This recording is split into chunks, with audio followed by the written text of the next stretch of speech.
Greetings, family. This is Cassandra Faye Floyd, also known as the Daughter of the Fates, founder of the Temple of Evolutionary Emergence. I'm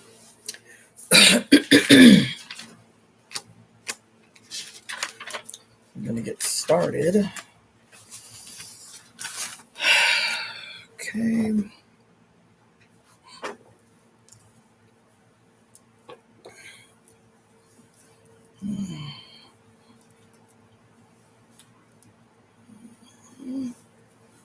Okay.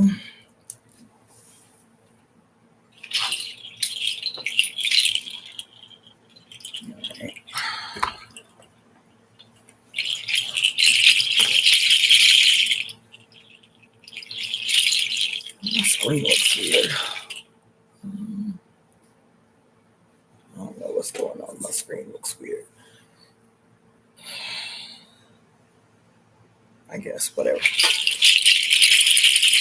We are the breakers of curses, casters of glorious conspiracies, and the creators of the new world. I, Cassandra Faye Floyd, am a divine instrument of my mother's divine will. As such, I am protected and guided by the sacred blood and water of my mother, Jacqueline Jeanette Cook's body, that anointed my entry into this life. I am divine because she is divine. Mommy and I are one. I call all of our mothers to this moment. I call on they who govern everything, all time and all space in between. She with 10,000 names. Today it is Oya, Yemaya, Oshun, Yami Ajay, the divine architects of existence, usheresses of the new age. Mommy and I are one. I call upon our divine ancestors and the Ashe of every mother on earth to break every curse ever cast upon the mother and her children in all timelines and in every dimension. Mommy and I are one. We, the mother's divine children, conspire together today to forever bind those who have or would harm you, great mother. Mommy and I are one.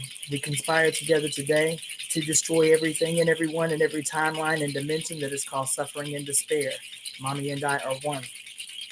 Today, we embody the sacred and divine power of our mothers. Today, we the tree, we the weavers, rewrite all time. Today, we the tree, we the weavers, rewrite the book of life. Today, we, our mother's children, call the winds of change. We conjure the primordial dark. We summon the sacred serpent deep from within the earth. We subdue the rogue sun. We control the light. We heal the harmed. We embolden the fearful. We instill courageous action. Today, we are staging a global evolution as is our mother's divine will. Mommy and I are one. We, the architects of the new age, now create the new institutions, the new traditions, the new culture, the new ways of being. We ecstatically welcome the radical destruction of all institutions of hate and harm erected by the godheads of war. Mommy and I are one. We have the power. We have the voice. We are the portals of change. Now we employ our sacred breath and we give life and sacred blood to this conspiracy. Mommy and I are one. We command, come the wind, come the storm, come the lightning, capture and judge all godheads of war and all betrayers of the mother's divine will. Bring their confusion and war to an immediate end. Scatter them to oblivion, never to be resurrected. We are the fates. We are the furies. We are the Iyami Ajay. We are the disseminators of divine time, divine retribution, divine rectification, and evolutionary justice. Mommy and I are one. We are the restorers of heaven on earth. Under the mother's divine reign, we wake the sacred serpent from her sleep to assist us in this sacred assignment. Mommy and I are one. Love unlimited is our birthright. Harmony is our birthright. Ecstasy is our birthright. Pleasure is our birthright. Freedom is our birthright. And this is her divine will. We are the divine executors of her will. We speak her will into the now to reverberate throughout all time, all space, and all dimensions. It is certainly as we say, forever and ever. Mommy and I are one.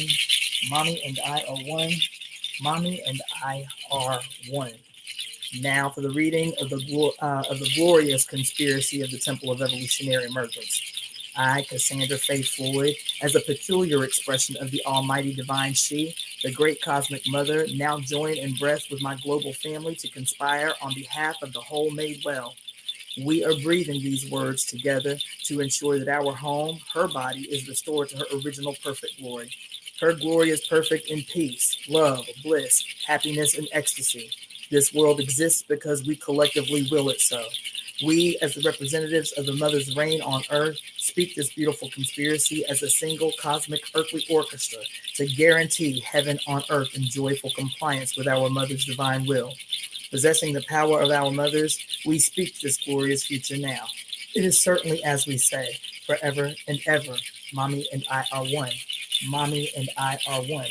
Mommy and I are one. Thank you for the donation, Java Watson, and welcome to the house, everybody.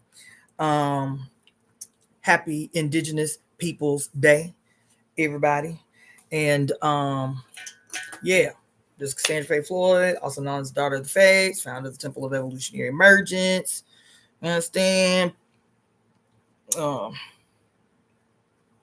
Yes, let's get some little feathers popping or something up in here. So anyway, how's everybody doing? Hopefully your weekend was well. I know I didn't see y'all this weekend, but I literally just walked in the house from an event. I'm trying to get these ducats in a row, you feel me? So anyway, that's been my weekend. It was actually, there was an event that I went to, what's today, Monday? I think it was Saturday night, as a matter of fact. And I haven't been to too many political events in a while, just because, my life is politics right now. You feel me? I mean, if you feel me, you feel me. My life is political life right now. And so I've been prioritizing, those things that are of some urgency in my own life. So it's been a long time since I've been to a political event, but a homegirl of mine was unable to make it to my birthday party. And she was like, would you be willing to go hang out at this event? And then we go for dinner and drinks after the fact since I missed the party. I was like, all right, cool. Now, this is one of the many activists that I met very, very, very early into my time here in California. So I've known her since 2018. She and another brother who was at the party, they both took me out after we did the political event. The political event was interesting. It was a film showing about homelessness in Los Angeles. And then a panel discussion, I guess, with the funders and producers of the film. You feel me? And the people that made up the majority of the folk who were there, different homeless organizations, different advocacy organizations, right? The majority of the people I knew, hadn't seen in a long time because, like I said, I ain't been running in these spaces as much as I had been when I first got out here. But it was like a little mini family reunion or whatever. It was cool. The interesting thing, though, was everybody on the panel was white. Everybody on the panel was white. There were 6 people on the panel, I think. These were all the people who, pulled their resources, whether that was expertise or money or whatever, to make this film about homelessness in Los Angeles. And then the audience, they had like a Q&A section, and the audience was, making their piece and, saying their thing and doing their thing. And it was interesting. Then, so that was cool. Then we, went out for drinks or whatever. Then today, I had been asked last Thursday if I would facilitate massage at it was like I guess it's like a workers' retreat. Hold on just a second.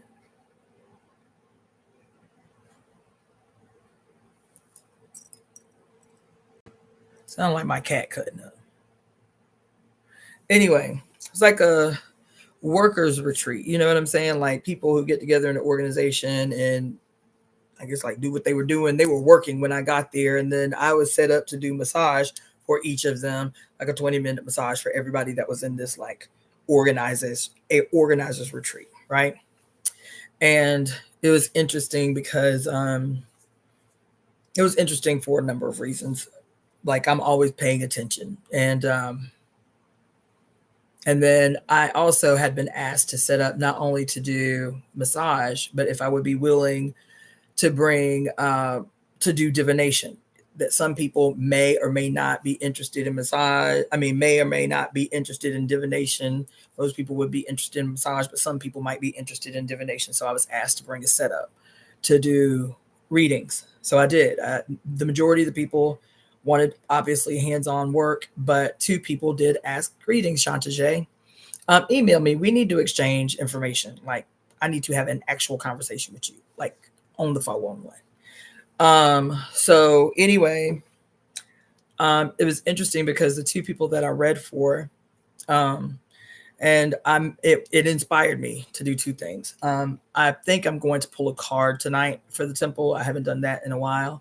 I think I'm going to pull a card tonight because the 2 readings that I did for people today, as a matter of fact, I may not even pull a card. I might just retrieve the card that was really loud for me today when I did these 2 readings.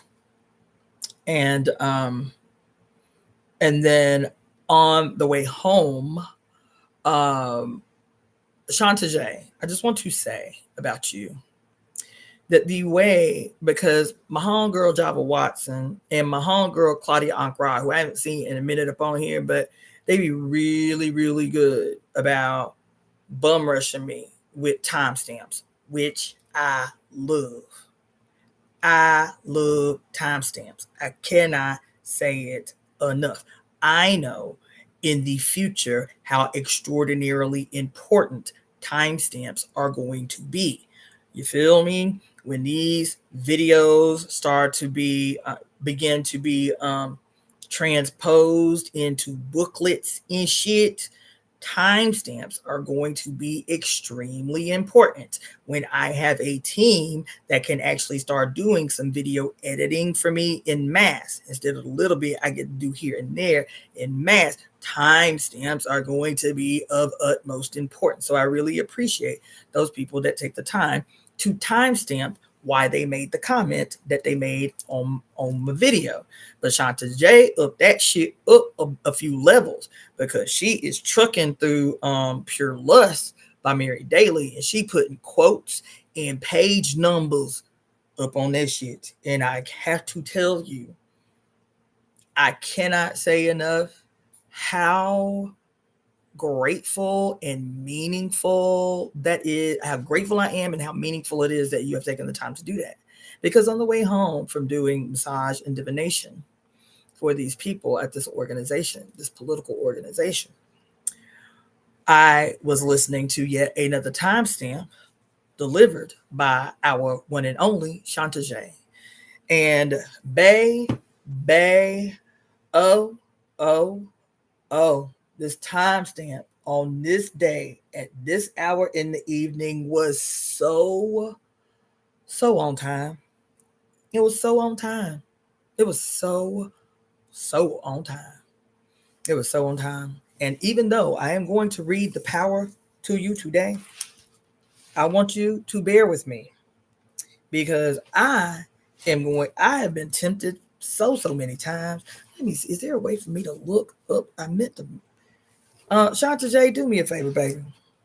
You went find the page number for me because I didn't write it down before I sat here. But there was I think it was 249 maybe. You did a timestamp on Pure Lust part 26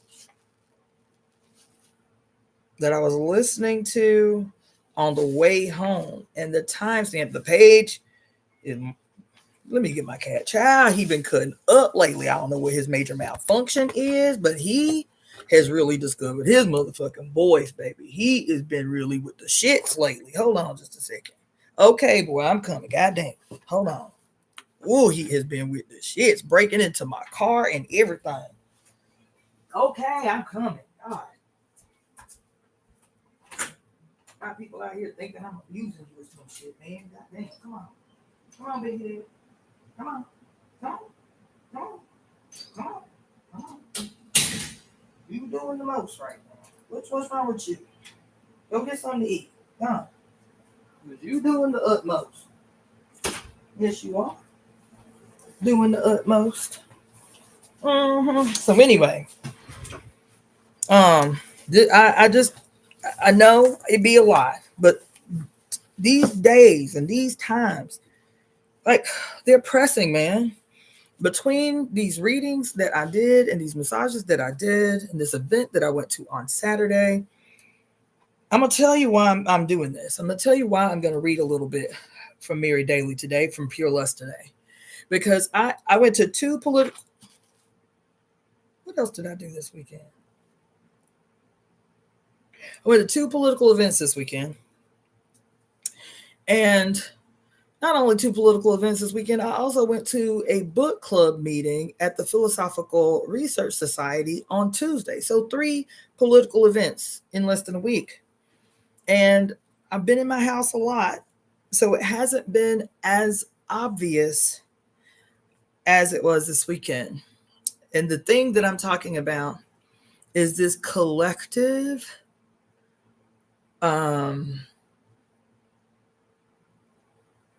sense of like demoralization. Every event that I went to, the first event that I went to on Saturday, it was cool. There was like the official political event, the film showing, the panel, the Q&A. You feel me? How are we going to deal with this? What are the different facets of the homelessness crisis in LA? Fine. After that, though, the organizers of the event, the shit was dope. The place was dope. You feel me? After that, the organizers, they had food, they had tamales, they had alcohol, they had a DJ. The DJ was ill. She did her thing. You feel me? She did her thing. She did her thing. She damn sure did. She was playing appropriate music for a political event. She was playing Erykah Badu, old school, you know, like, what was the song she played?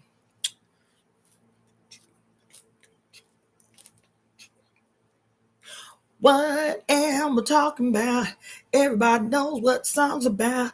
They try to hide your history, but they know who we are, who we want to see. Everybody rise to this degree. Raise your hand high if you agree. Just say yes, agree. That's the jam, right? That's a political song. If you're listening to the damn song, right? She played a lot of like old school Southern hip hop conscious music. I was like, come on in the room, Miss DJ. You feel me? And even in that moment, I was like, because let me just tell you what I experienced this weekend in 3 political events. It is too easy as political activists. O'Malley used to call it tailing the masses. That's what he used to call it. He used to call it tailing the masses. Do you know what I mean when I say tailing the masses? That we aren't setting the culture, that we aren't setting the terms, that we aren't bringing the visions. We chasing behind the masses. They more progressive than we are. They more ahead of the game than we are. They more ahead of the curve in their quote unconsciousness. They more ahead of the curve than we are. And I went to this event on Saturday night. And after we did what we were supposed to do, actively participate in a discussion about how to address the complicated issue that is homelessness in Los Angeles, that the organizers was like, yeah, but we still need to turn up. And so the organizers were astute enough to hire a DJ who was dope, to have somebody making cute little cocktails that was dope, to have a cute Mexican sister making tamales that was awesome. And I was on the dance floor for a long time by myself. And then the one person who came on the dance floor with me, I literally had to drag her damn near kicking and screaming. That was the girl that invited me in the first place. And you know, the kind of dance people do when they homegirl drag them on the dance floor. It's like a two-step, like, okay, I'm gonna do this little thing and then I'm gonna be up out of here real quick, right? It was just interesting because I'm peeping game, baby. I'm always an organizer, even when I'm having fun, even when I'm turned up. I'm an organizer, so I'm always calculating. I'm always analyzing the room. I'm always peeping the technique. I'm always checking out the security. If something jump out, what's the quickest exit? All the things, just computizing, calculating the whole time. That was the first experience. Then today, I went to go do these massages. And the readings to me were more revealing than just the overall environment, the overall atmosphere of this place that I had to set up. The conversation from the book club the Tuesday before. And I listened to this video that Shantae did the timestamp on the way home. But instead of listening to the timestamp, I listened to the timestamp for a while, and then I was like, this shit was fire. Let me go all the way back to the beginning of the video. Do me a favor, Shantae, if you're still on here, find me the page number I'm supposed to be on. I can't remember if it was for part 26. I can't remember if it was 249, but it's got, let's see. It was talking about justice. It was the page on justice. It was the page on justice. Because I said, I am going to read this page on justice. As a matter of fact, I'm going to log off of this IG and open it up on my other IG, the Daughter of the Fates IG. Because I rarely get any traffic on this IG. So let me log out of this real. Thank you, Shantae. Let me log out of this IG. And if you want to join me back on IG, just go to my Daughter of the Fates page.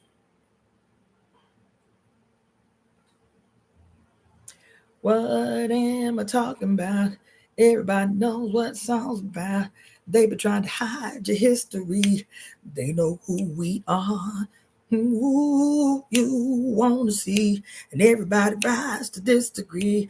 Raise your hands high if you agree. Just say. And that bottom bass in that song is the jam. How nobody danced to that song is beyond me. Something is wrong. Something is wrong. Something is wrong. If you hear a song that politically deep, that politically sharp, and you plus the music jamming, and you ain't moved to move. This is I hope y'all walking with me, because it's a walk I'm taking y'all on right now. You feel me? It's a walk I'm taking y'all on. Because it is indicative of something I have experienced all weekend for the first time in a very, very, very long time, going out to participate in political events. But it was ever present. It was ever present in every single one. So here I am. I've been up in my house, you feel me? Trying to make moves, trying to make $1 out of 15 cents, you feel me?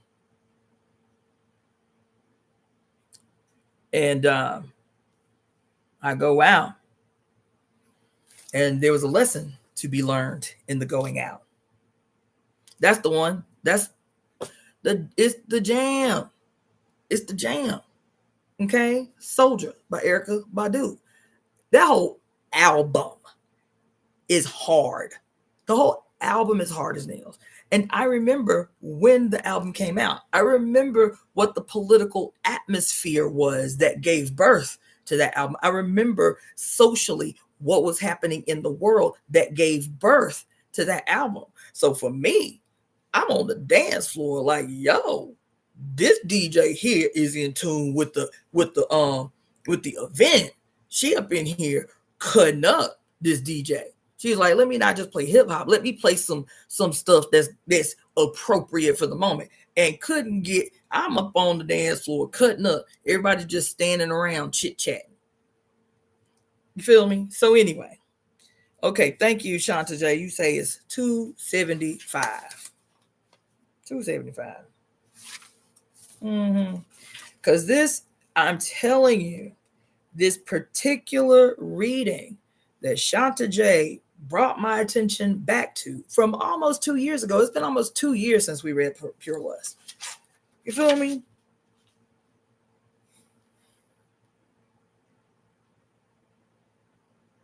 As a matter of fact, I'm gonna read this because I feel like when I was listening to it on the way home,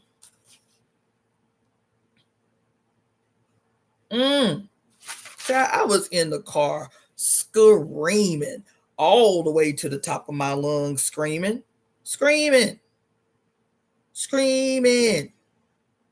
And let me just tell you something else about this book that Shanta J has so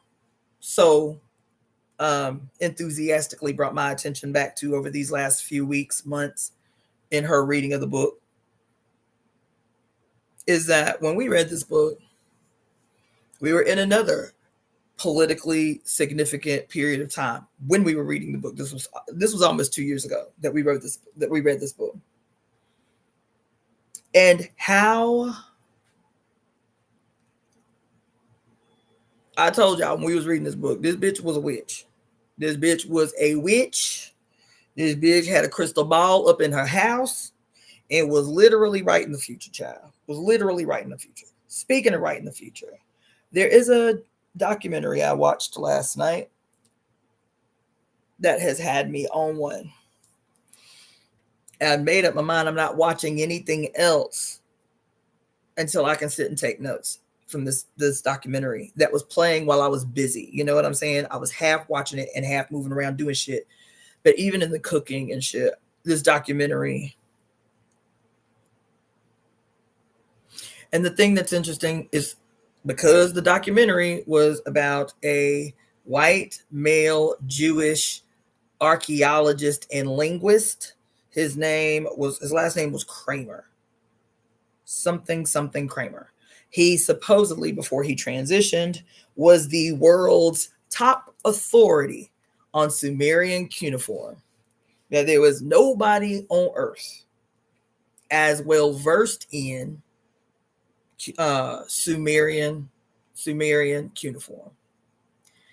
And his students, his mentees, his students said regularly that when he was coming upon his end of days, he kept saying a statement over and over again, all random in conversations, or when getting ready to leave a meeting, he would say, before I die.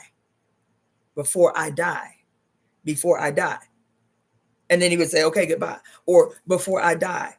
But that had become, and all of his students were saying there was an urgency in this statement, but he would never complete it, before I die.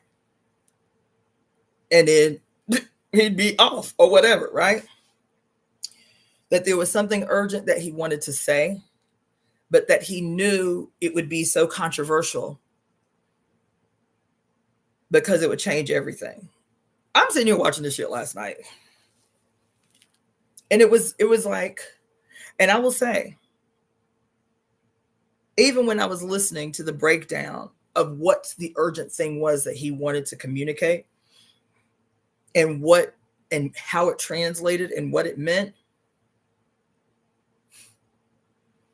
which was brilliant, by the way.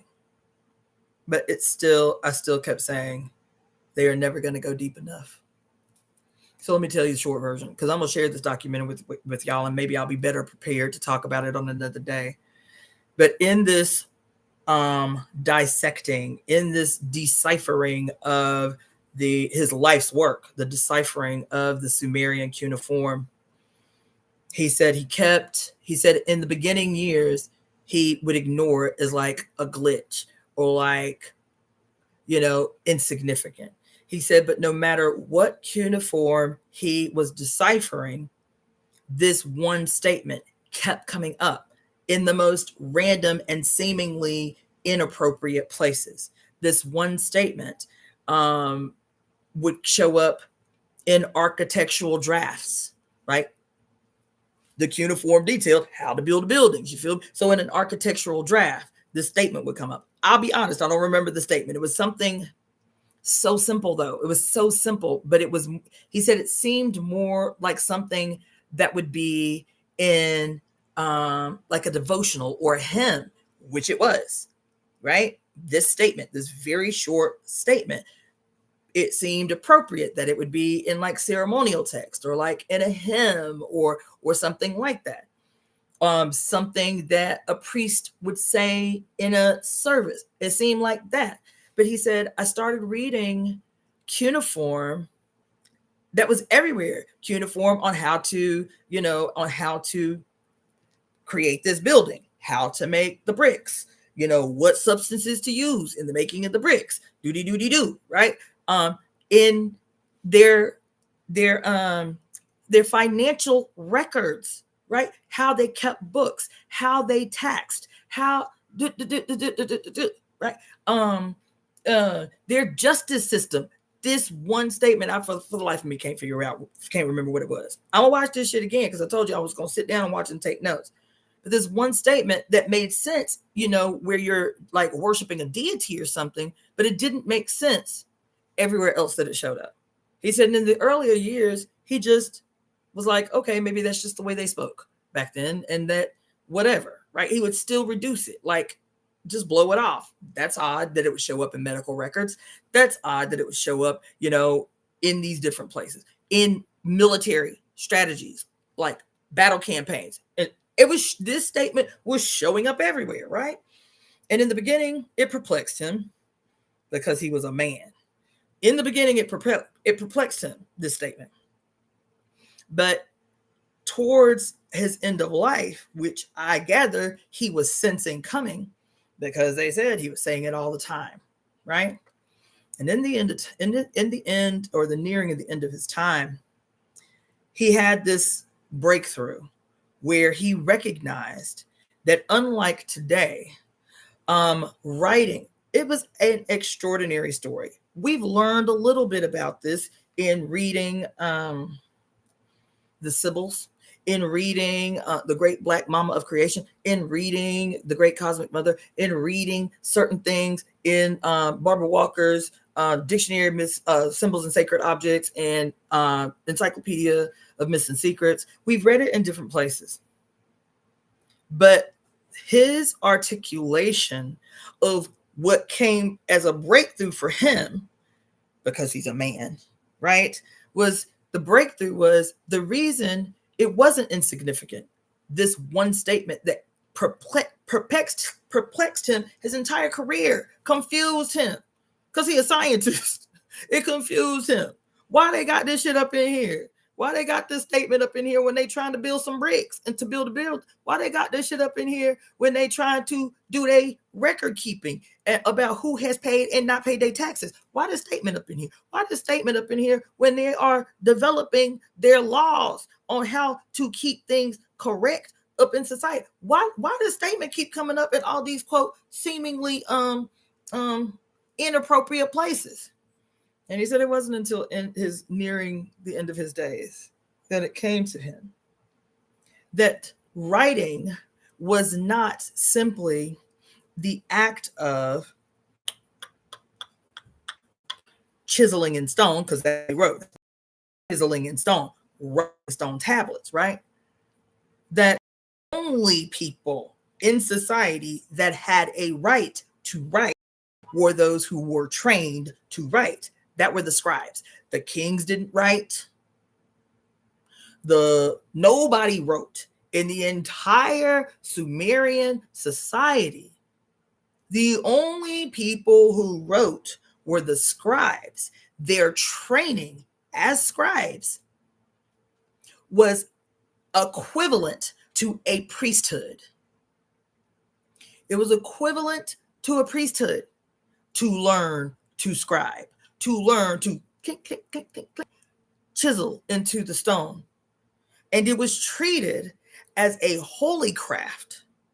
Now, the thing that he said, he never said the word goddess. He never said goddess, but he kept saying that this word, this phrase that kept coming up in all the spaces was a phrase specifically used to honor the quote deity, Inanna. That's what he kept saying, because the Sumerians were, quote, a moon worshiping. He didn't say goddess. He said moon worshiping people.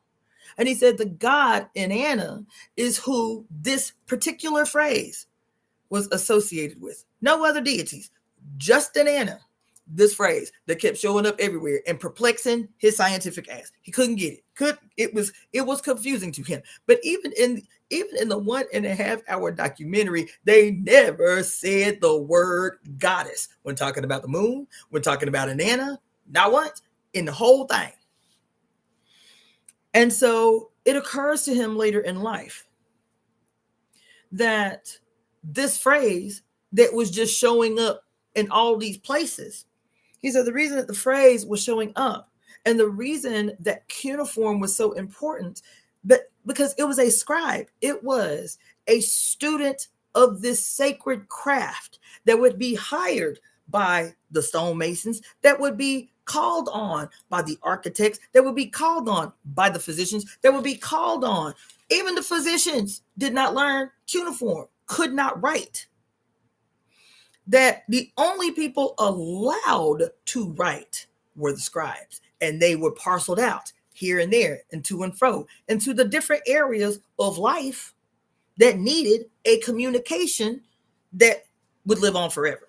So the one thing he said was the reason why this phrase kept showing up everywhere is because they weren't just, quote, instructions, the things that they would write. They weren't, quote, just a tabulation, the things that they would write. They weren't, quote, just writing down the laws and the rules of society. That every time a scribe wrote anything in stone, it was a casting of a future that would be etched in stone. Oh my God. I was cooking my food screaming. I said, what the fuck he just what the hell he just said? Every time the scribes wrote, it was a collective understanding among the many. That every time they etched a word, a symbol in stone, they were casting a future that would remain. And once he wrote some shit in some stone, no one ever dared deviate. Oh my God. Y'all ain't up in the room. That motherfucker said these scribes were casting a permanent future for whom no one, once it was in the stone,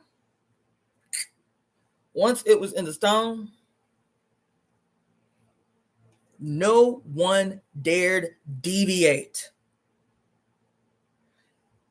I said, oh my God.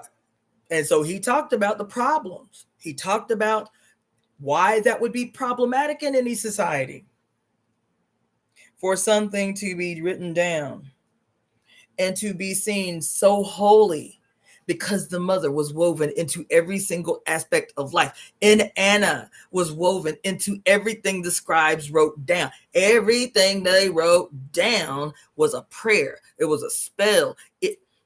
He said it was so important what they wrote down, that when a building was being built, when a stonemason was creating bricks from scratch, it was assumed by everybody in the society that everything that we are doing is a ritual to an Anna. I'm making these bricks using the instructions chiseled into the stone by the masons.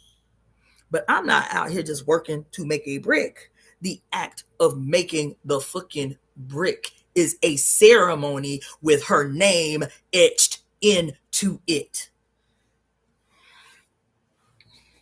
He said every building was constructed as a ritual. Every tax document made was it chiseled as a ritual. I was up in here. I was pulling a Java up in here. I was throwing shit, cussing, screaming. It took this man's whole life to come to this conclusion. That's why I said, even watching it, as genius as it was, I was like, Spirit was like, bitch, they'll never come to the right. They'll never go deep enough. That's why they refused the what is it? What do you call them? The narrator. That's why the narrator refused to say the word goddess one single solitary time. He kept saying God and deity when talking about Inanna.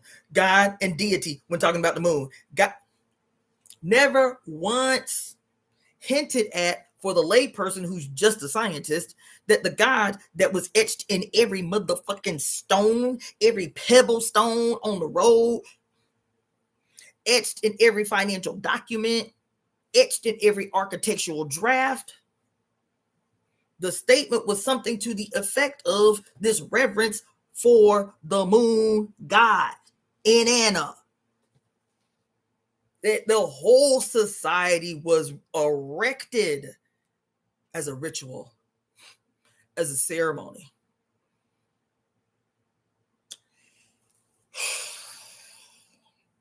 Chat.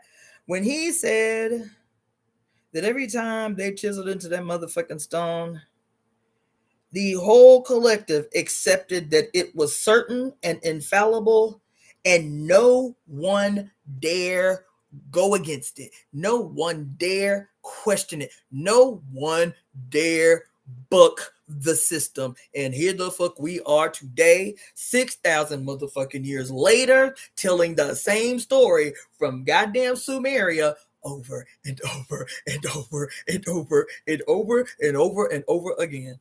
I was up in here shooketh to the core, child. Shooketh to the core. Shook. Because I've been telling y'all over and over and over and over and over and over and over and over and over and over and over again. Since we read that shit in The Great Cosmic Mother, where she was saying, what was she saying in that book? Where she said that the basis, the foundation for every story told since has been the story of Enki, who turns against his mother, betrays his mother, and subsequently attempts to slay his mother.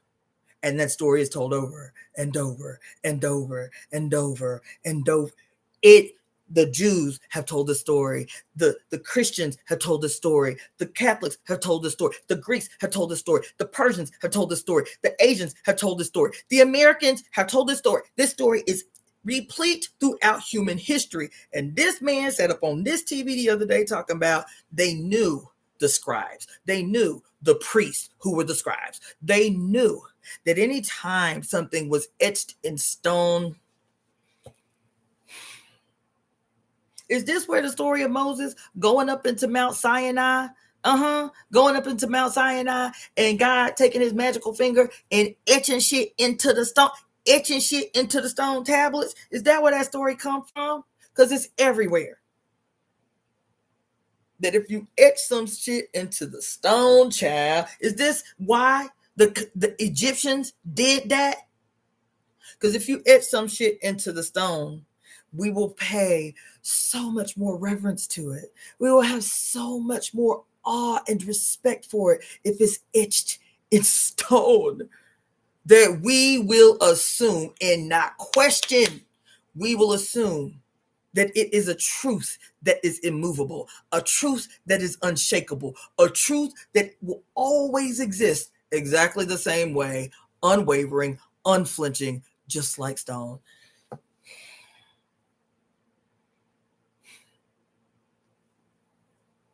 Okay.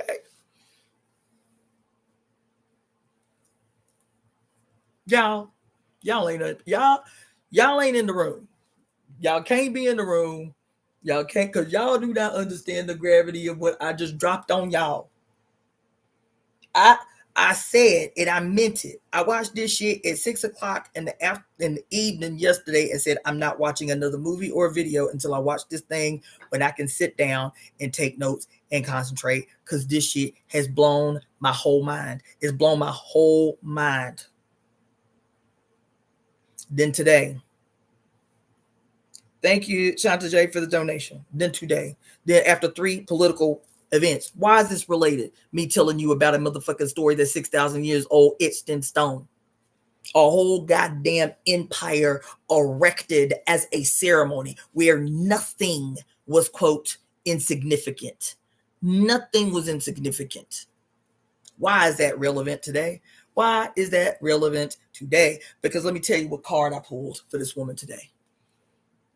Because I said I'm gonna read this card for the temple tonight, because I'm up in here in my motherfucking feelings. I'm up in here in my feelings. After dealing with political activists all weekend, recognizing a sameness in every experience I done had this weekend, all these major arcana popping up in my just general stroll through this deck. What the hell is that about? Child, I might need to do a whole ass reading for y'all or something, because these major arcana is up in here with an attitude. Shite. Where is that? Why'd you be the last card I pulled the hell up out of here? But damn, all the goddamn arcanas, major arcanas is up. Pull me out. Pull me out. Pull me out. What? Pull me out. That's all I'm pulling is major arcanas, y'all. That's correct. That's crazy.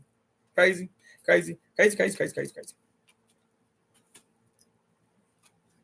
Because, baby, that reading I did for that sister today. She's like, I ain't never had no reading, and I can't believe how on time this shit is. Yeah, these major arcanas want to be pulled, baby. I'm like, God damn.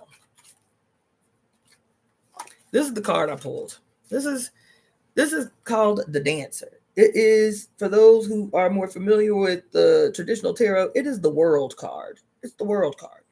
See? It's the Dancer. You can't, because I don't know what in the motherfucker.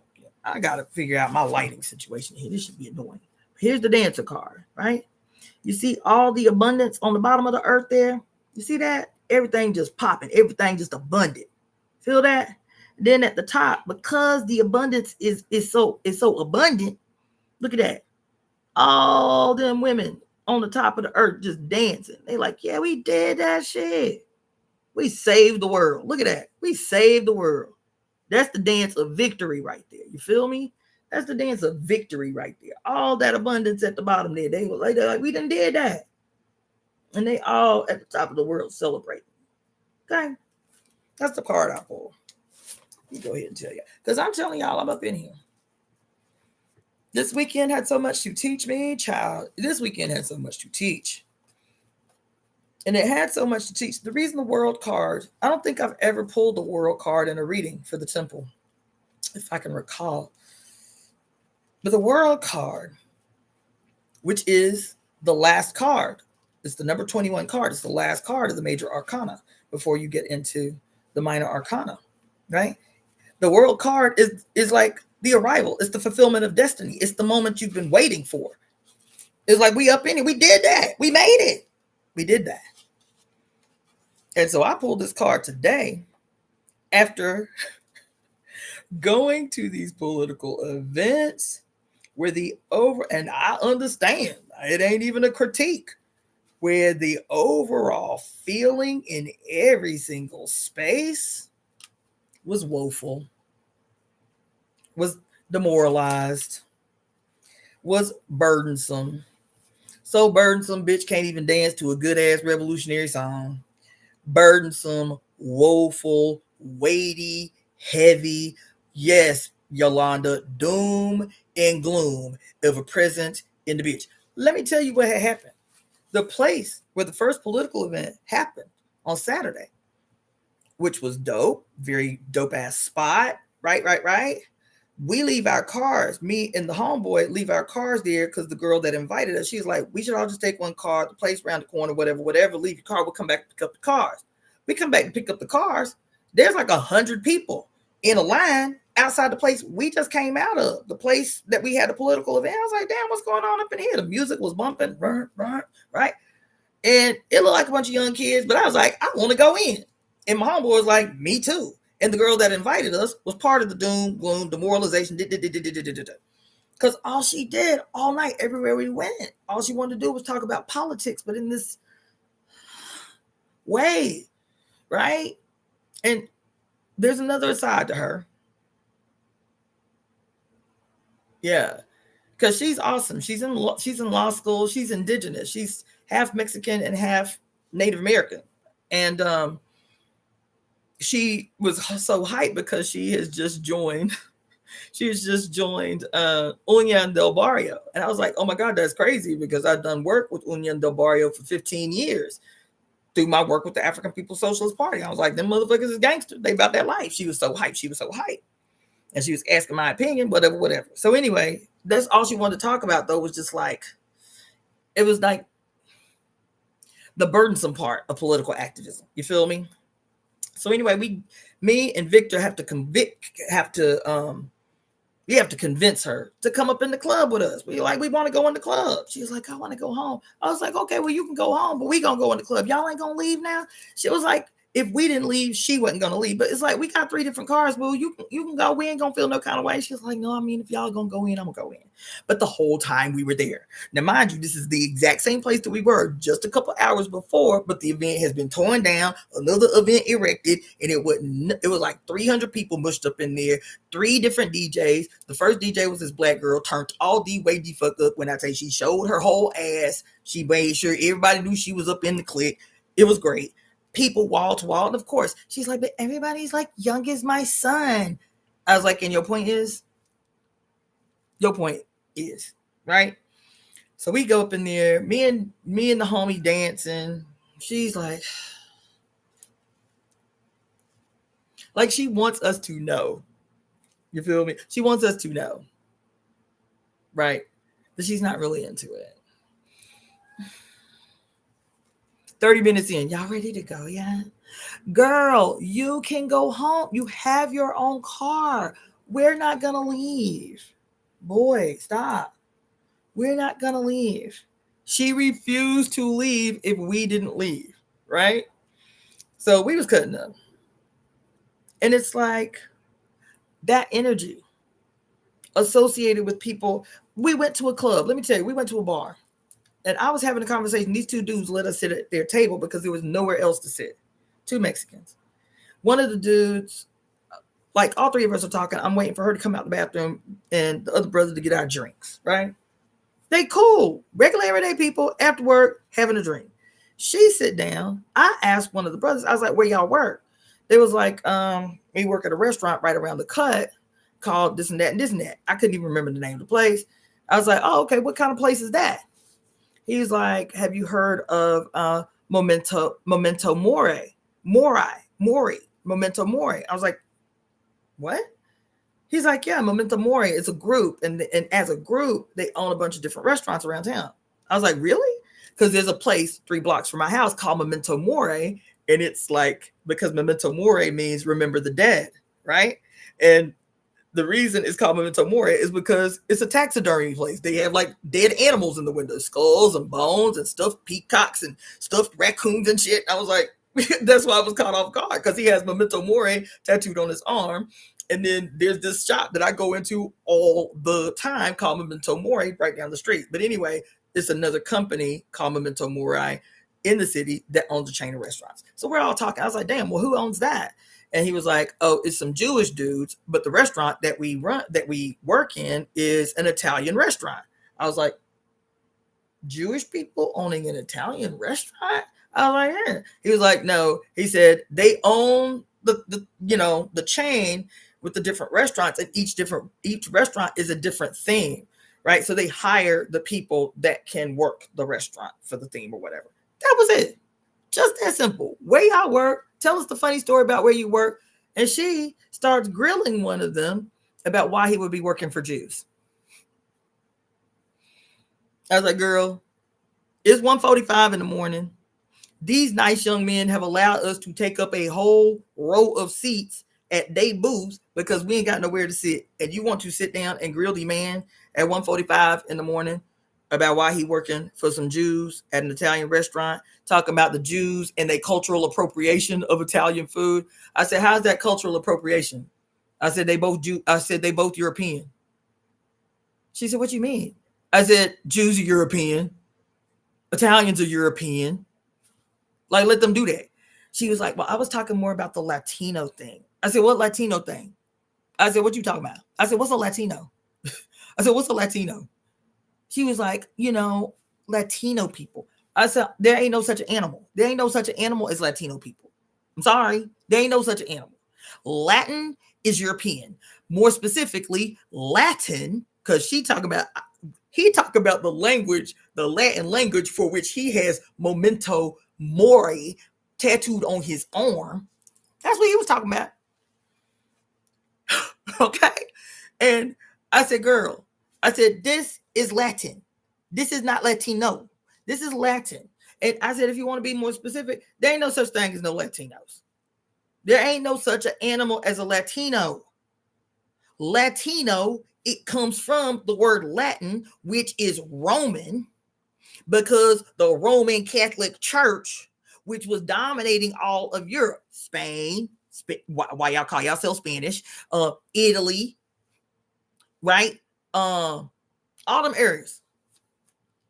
So why you called Latino and why you call, quote, Hispanic or Spanish or Spaniard, what? Is because of Rome. It's still because of Rome. I said, so why are you giving this man a hard time? We walk out the bar and she was like, oh, no, before we even walk out the bar, she was like, oh, that's my bad. I just assumed. She said this at the table. Sometimes it's a bad habit that I have to just assume that because people aren't political, they're ignorant. She said, I apologize. I was wrong. She said that sitting at the table, y'all. She didn't say that to me as we walk out by ourselves. She said that while the men is sitting at the table. I said, oh,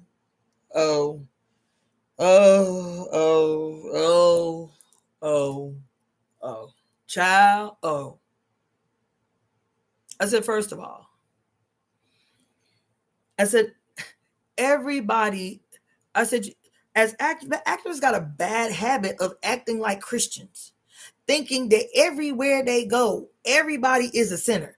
And in the activist mind, everybody unconscious. In the activist mind, everybody ignorant. In the activist mind, everybody just blind to the real world. And so the activist becomes the fucking becomes the missionary for political life. Everywhere they go, they must save the poor heathens and savages from their ignorant self. Meanwhile, the two men are obviously offended, as they should have been.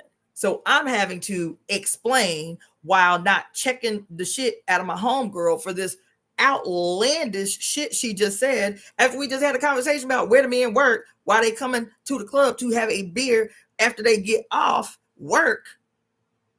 And she was like, why would you be working for Jews? And even in a space where they culturally appropriating somebody else's culture. Bitch, who culture?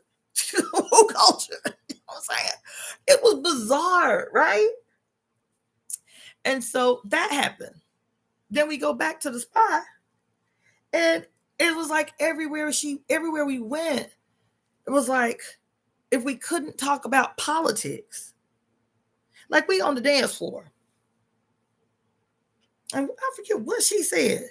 I was like, girl, I'm dancing. We didn't already had political discussions. We didn't already had the question and answer and the panel. Now I'm dancing. Now the political work is for me to turn up. It is to show the rest of y'all lames up in here that political activists can still enjoy life while changing the world. Otherwise, this shit ain't gonna work. How I'm the only person on the dance floor for a whole hour at the first event. The place full of people, DJ, dope. Everybody good and liquored up. And ain't nobody dancing. I don't know what y'all expect y'all about to do. But the difference between y'all and the past is the past had flair, bitch. That even as the Black Panther Party and all these other organizations was doing very serious work, seriously contending with the state, guess what? Them motherfuckers had flair while they were doing it. They had concerts, they had block parties, they turned up, they danced, they had cookouts. Thank you, Yolanda. They had fun because they were certain they was going to win. They was like, we going to take this shit. So we might as well act like every day is the victory party. We already won this shit. We already shook this shit. That's the problem that the state had. The problem that the state had was they was making revolution look too good. Who are these 20-something-year-old niggas out here looking good with some swag and shit? You know what I'm saying? That's why. And I'm going off on this because Mary Daly was the one that put us on game about in 1983 during Reagan's administration. It was like this bitch saw the writing on the wall. She said, these motherfuckers are strategically going to bore you into submission. They are going to bore you into submission. They are going to bore you in such a deep and ever-present way that you will be so subdued that you will not leave your home. Did she say that in this book? What did she call it? The bureaucracy. How they literally bore you into stupidity, bore you into submission. She talked ad nauseum about the very strategic, slow, and patient way these motherfuckers was gonna rock your ass into a goddamn coma, and here the fuck we are. And I went to these events. How do you go to 3 political events in a single weekend and leave completely uninspired? Uninspired. That ain't the way I came into political life, baby. That is not the way I came into political life. I came into political life like, yeah, this shit is awesome. It was so different. This shit was awesome. Every time you heard a political speech, it was like, bitch, even if your ass was tired, your ass was renewed. It was like, motherfucker, we really about to take this shit. This shit, it's a wrap. Like, it's a wrap. We really about to take this shit. Fuck what you heard, bitch. We about to take this shit. That is not the energy of the day. That is not the energy of the day. That's not the energy of the day. I talked to this young woman, the only other black woman in the book club on Tuesdays. And I was like, just talking about how exciting the period is. If we can, what is it? You can't see the forest for the trees. If we can see the trees and recognize that the trees and the forest are one, and they will always remain. They will. That they have something to teach us. I was like, don't be demoralized just because you can't see the end goal. All you got to do is navigate a path through the trees, bitch. That's all. Appreciate the trees while you're navigating the path. I was like, we're going to take this shit. It is imminent. It is certain. It is certain. Right? And she was like, yeah, I feel you. I really do. But I was like, why can't you just say you feel me? But we do have to be strategic because they do have nuclear weapons. We do have to be strategic. The assumption that because you worship the goddess, you are not scientific, that you are not strategic. Here she opening her mouth and do not even hear what she's saying. We do have to be strategic, though. We do have to take into account that there are 8,000 U.S. military bases scattered primarily all over. She went into this whole diatribe about how we have to be careful and how we have to be safe because we do have to be strategic and take into account all the ways that they set up to terrorize the fuck out of us. And what? But you already terrified. What your ass got to lose? That's the question don't nobody want to ask. What your ass got to lose? Your ass got some rent to lose? Your ass got a house to lose? You got a car to lose? What you got to lose? When you are literally watching every single solitary day, these motherfuckers run an unadulterated, unhinged muck, the globe. What you got to lose? What you got to lose? What you got to lose? What you got to lose? I'm always reinvigorated when I read these stories about black women who were revolutionary gangsters and lived to a ripe old age. There was a sister, I posted it on my post a few days ago, and she was running for office and she was doing all kinds of stuff. She was feeding people, and you know how the state hate that shit. They hate it when you feed people. You feel me? They hate it when you feed. They hate it when you educate people. You feel me? The state hate it when you feed people. The state hate it when you educate people. That's all this little old lady was doing, was feeding people, educating people. And so apparently the state had a 500-page FBI file on this old lady. Her whole life compiled in a 500-page FBI file because she was feeding people and educating people and teaching people how to vote and this and that and this and that. And so apparently one night, members of the Ku Klux Klan came to her house calling themselves gonna intimidate the little old lady who lived in her house by herself. And they knocked on her door, bammed on her door, and she was like, hold on just a second, I'll be right there. Like she didn't know who it was. You're like, hold on just a second, I'll be right there. You feel me? And she opened the door with a fully cocked and loaded shotgun. She's like, now, what is it that I can help y'all with tonight? And start busting shots. Psh, psh, psh. And these motherfuckers start scattering all over the place. Do you know that the Klan had the nerve to come back and sue her? The Klan came and sued her because she was busting shots to scare them off her shit. This old lady living by herself. I was like, y'all fuck with the right one today, baby. Because I got bullets. I got bullets. Y'all fucked with the right one on this here night. Yes, I might be up in here old and living by myself, but somebody coming to fuck with me, bitch. Somebody coming with me. So what y'all got? What y'all got for me? I'm invigorated by these stories. She lived to be 92 motherfucking years old. She lived. That's the courageous audacity that people need to see. That's why all them stories have been written out of history, slowly bubbling back up to the surface to remind us of the giants that we are. Oh, that story lit me on fire this week. That shit been in my spirit. So I go to all these places where these people doing great work, and they do great work. But don't nobody need to see the people who claim to be the game changers, you feel me? The forward thinking, the know more than we know, and your ass out here looking demoralized in the face. Every time somebody look at you, you're like, hey, how you doing? Oh, it's good to see you too, Cassandra. It's been a long time. Just your whole energy is wrong. And I get it, because I be up in here subdued sometimes. But when I walk the fuck out my door, don't nobody know that. I can be up in here moping around, cussing, stomping my toe on shit because I ain't huffing and puffing because shit ain't going my way. I can do that at home.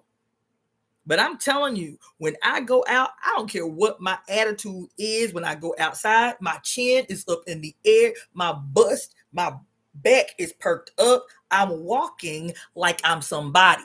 You don't have to know who I am. My presence is going to tell you that I ain't no regular motherfucker. Nowhere that I go. And it never ceases. No matter where I go, no matter how I'm dressed, no matter what I'm doing, no matter what I'm on, someone is going to stop me.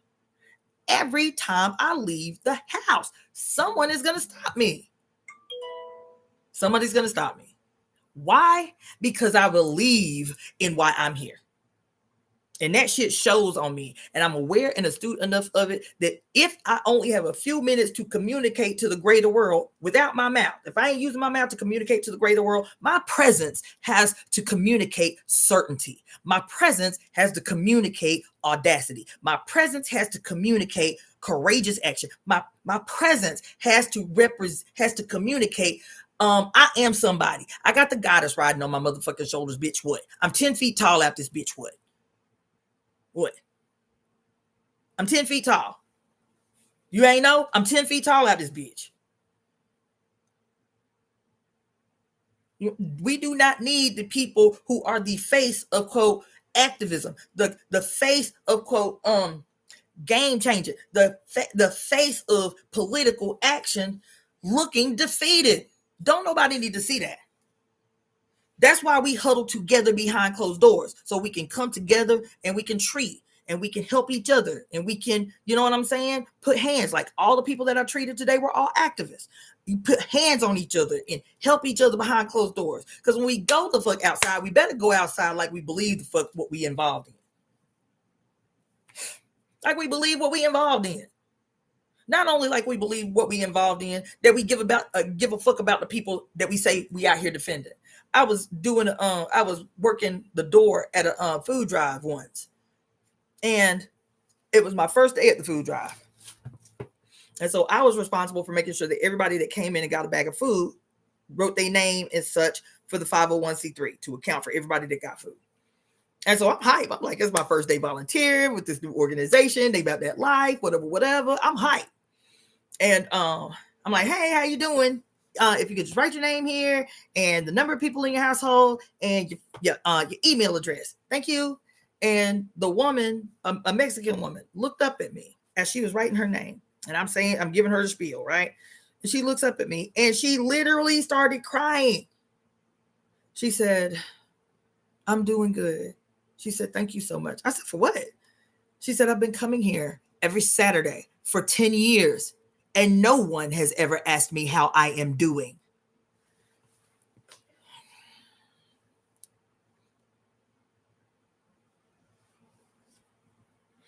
The grossness of the behavior of some people that call themselves activists.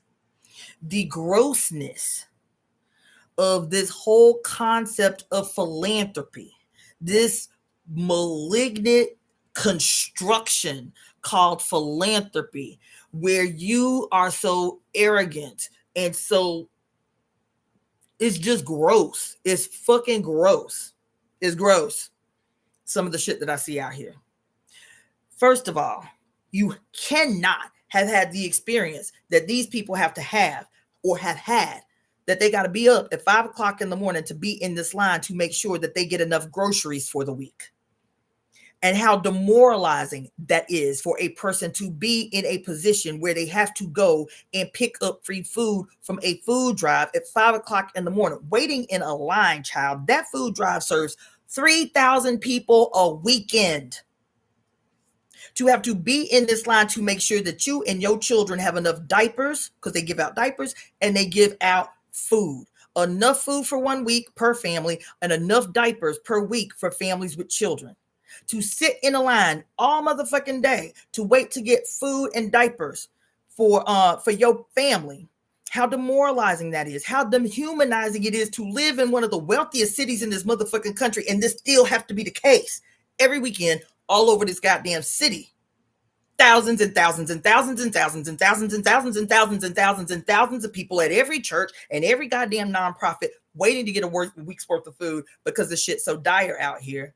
To walk up to a place that's supposed to be doing this great service and the motherfuckers treat you like you a goddamn dead animal on a conveyor belt.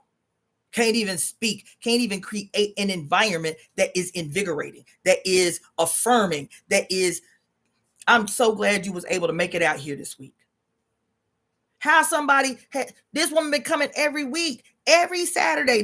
This food drive has been going every Saturday since 1992. They haven't missed a single Saturday since 1992. Holidays, the like.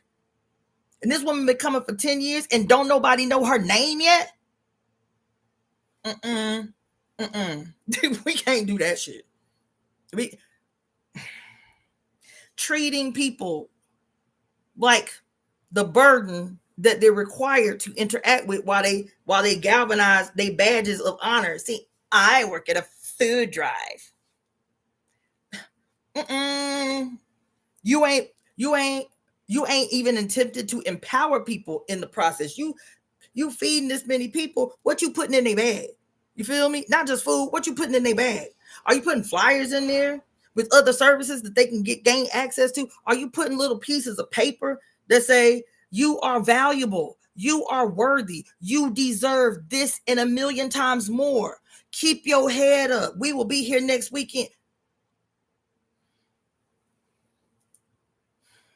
But that's the problem. Hating to reference this dude, but Mao Zedong says, as long as one goes on tolling the bell, one will always remain a monk. So as long as one goes on tolling the bell, one will always remain a monk. That repetitive action that means nothing, that's not contributing to any future, that's not going anywhere, but you an activist as long as you're active. You're an activist as long as you're active. You in the movement as long as you moving. It ain't got to go nowhere, just as long as you in motion. How are you transforming these 3,000 people that come to your shit every motherfucking week into something that when the shit hit the fan, you got gangsters that you didn't even know you had because you have been building them up every week. Every week you put something inspirational in their bag. It don't take but pennies to print flyers, bitch. You putting something inspirational in their bag. You putting some words of encouragement in their bag. You putting some details on how they can make a remedy for their sick children in that one. You putting them on game while you're giving them food. You are telling them without saying a word that they are important, that they matter, that they are valuable, even if they can't speak the language.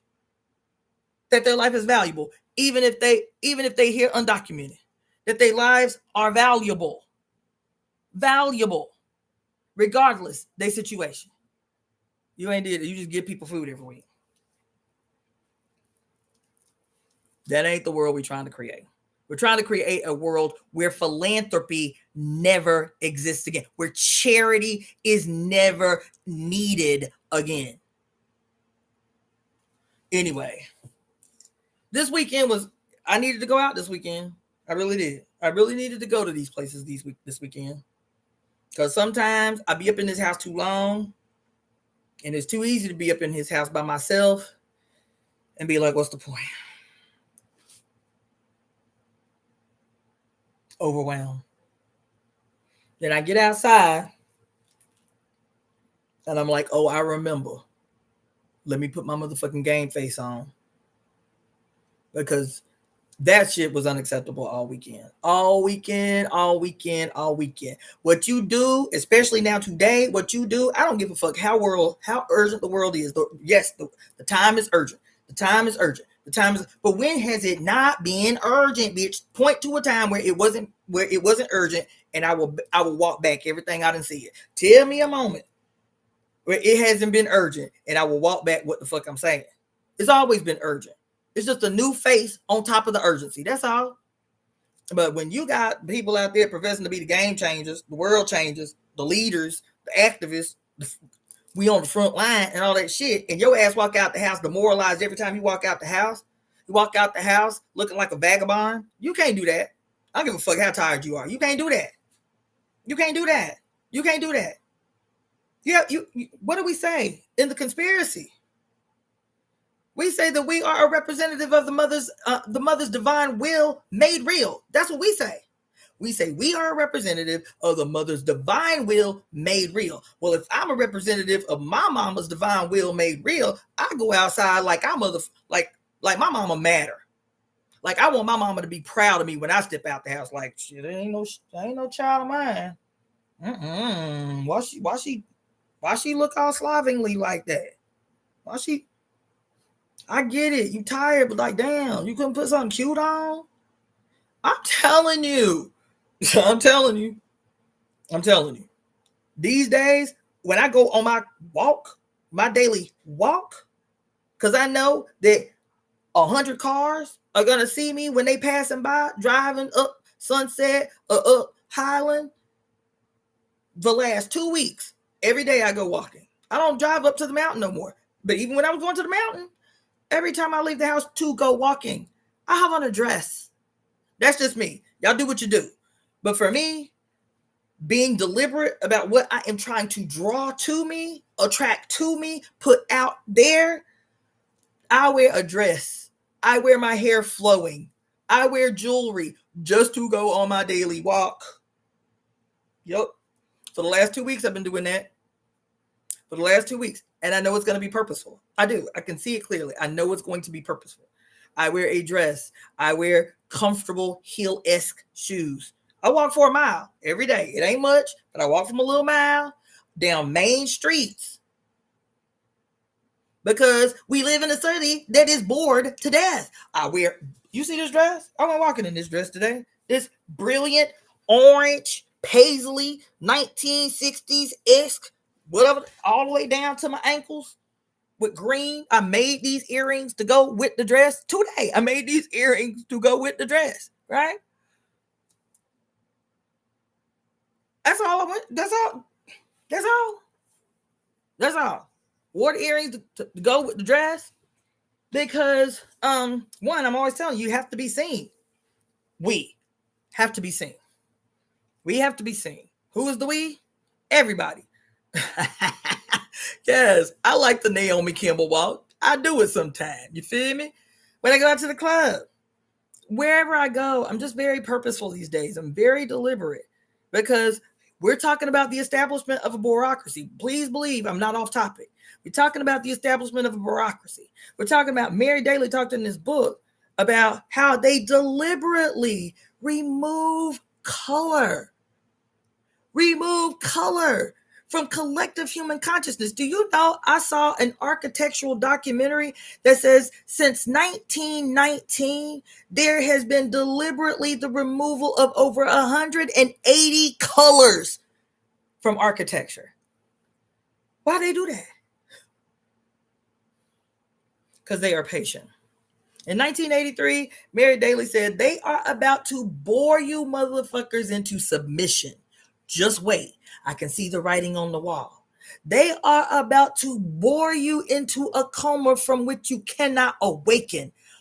Just watch. I see the writing on the wall. She called it the establishment of the bureaucracy.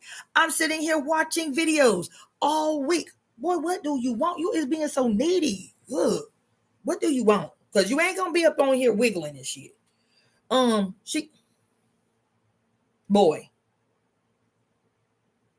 you ain't gonna be up in here wiggling. You gonna chill or you gonna go on about your life. She all week, I've been watching videos of. Have y'all heard about this? It's all over TikTok. This whole hundreds and thousands and thousands and thousands of videos of people talking about. Has anybody else noticed it? Something is different. Why is everything so boring? Why does nothing feel the same? Going to the club doesn't feel the same. Doing the things you know you're supposed to do that were just fine a little while ago don't feel the same. It feels different in a bad way, right? Let's see what y'all talking about. My hair and stuff. HOA says white shutters, gray or beige paint. Yes, I just saw this whole thing about how significantly fashion has changed. Everybody is going towards this. They call it military plain or something like that. Grays, blacks, beiges, sometimes maybe brown. But like the whole new fashion thing is basic colors, right? Listen, I saw a whole documentary on how slow and insidiously the fashion was changing in Italy with the rise of Stalin, and simultaneously, boy, get down. You're doing too damn much. Go about your life. And also in Germany with the rise of the Third Reich, that shit didn't just pop off in a day. Slow, methodical, barely perceptible changes in the fashion. That's what this person was talking about. How the fashion was changing slowly and insidiously at the same time in Italy and in Germany with the rise of Stalin and the rise of the Third Reich. That shit was happening over a decade. This girl went methodically through the whole transformation of fashion that gave rise in its peak expression to the Third Reich and to the rise of Mussolini, not Stalin, Mussolini in Italy. That they had been working on the population's sensory perception for a decade, bitch. So she talking about the HOA requiring white blinds and white shutters and beige interior and all of that shit. I'm telling you, I was going into these people's houses with stone tile tablet floors, white walls, no art. I'm telling you, multi-million-dollar homes that look like giant mausoleums, look like giant fucking tombs and shit. right? And so all of these people over different within the context of different experiences, but it's all peaking, apexing to the same place. This bureaucracy that started as the dumbing down of our sensory perception. How the music, we've been saying like, damn, the music's so boring. Oh my God, the colors, what's wrong with the colors? Oh my God. And so all your sensory perception has been boom, boom, boom, boom, boom, hammer down on him, slow and methodic and barely perceptible until you have a fucking Donald Trump in office. The peak personification of a nation subdued by bureaucracy. Subdued by bureaucracy. That's the only way he can be in office. It's the only way that someone like CK can be held up as some American champion. It's the only way that someone like Elon Musk can be perpetually Elon Musk. What's the dude on Facebook? What's the Zuckerberg? And what's the other weirdo motherfucker? Bezos. Just name them. How you have a whole facial feature figurehead of the most boring cretins in human existence, and their wives so brainwashed by bureaucracy, they female counterparts so brainwashed by bureaucracy, they call it the Republican face. What they calling it? With the women getting these women who were pretty before, Republican women who were pretty before, and they getting this plastic surgery that make them all look the same in the same as some weird. What are they calling it? Oh, I forget there's a thing that they're calling about this specific plastic surgery that is stereotypical of extremely right-leaning women. I forget what they call it, but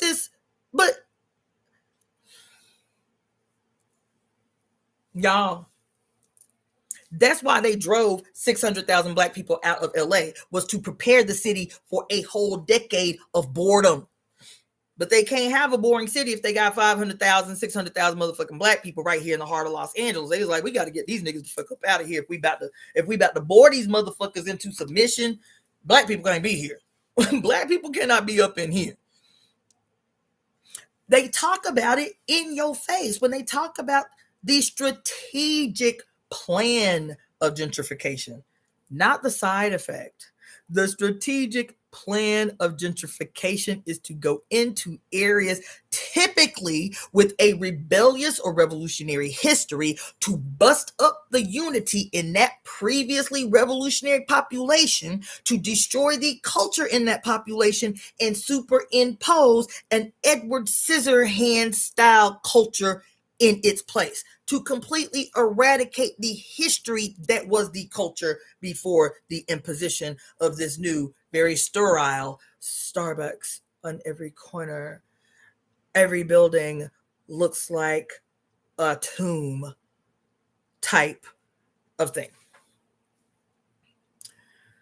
The disappearing of art, street art, graffiti art, right? All of these things is to bore you into submission. Color becomes the enemy of the boring. Drum beats become the enemy of the boring.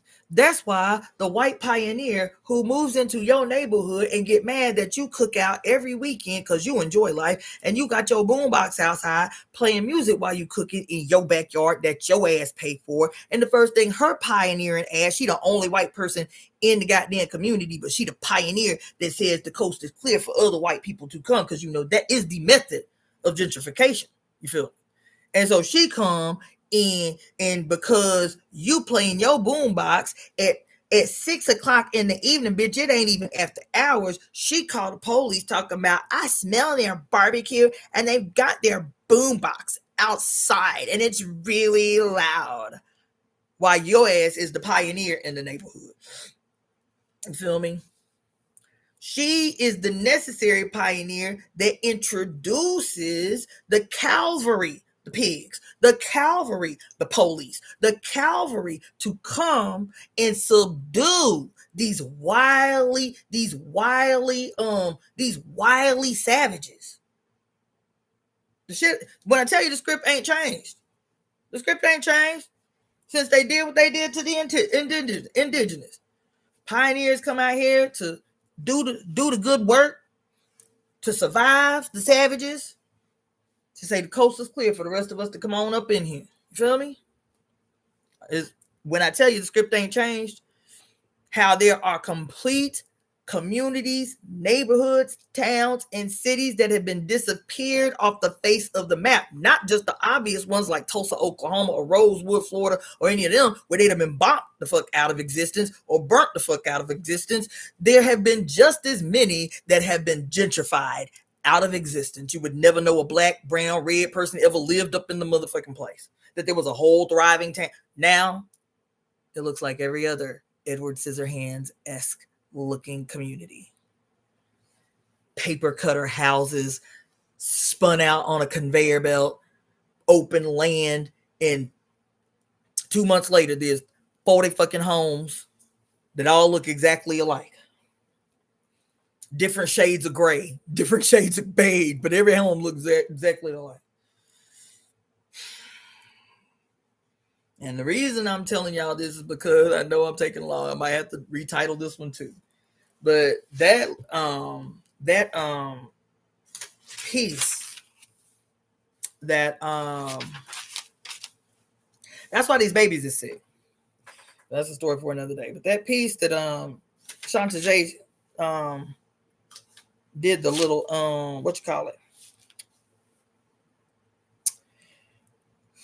the timestamp on the part 26 of the read of Pure Lust from last year before last was so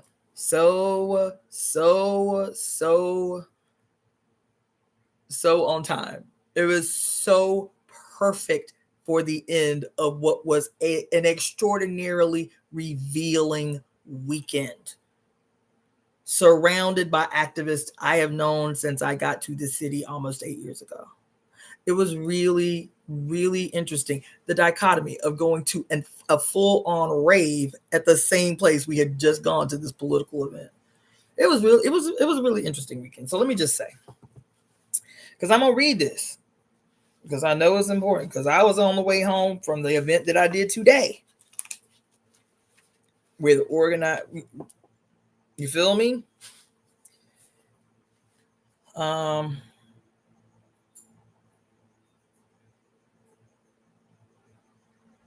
So circumspection. No, we want to talk about justice. Where is that at?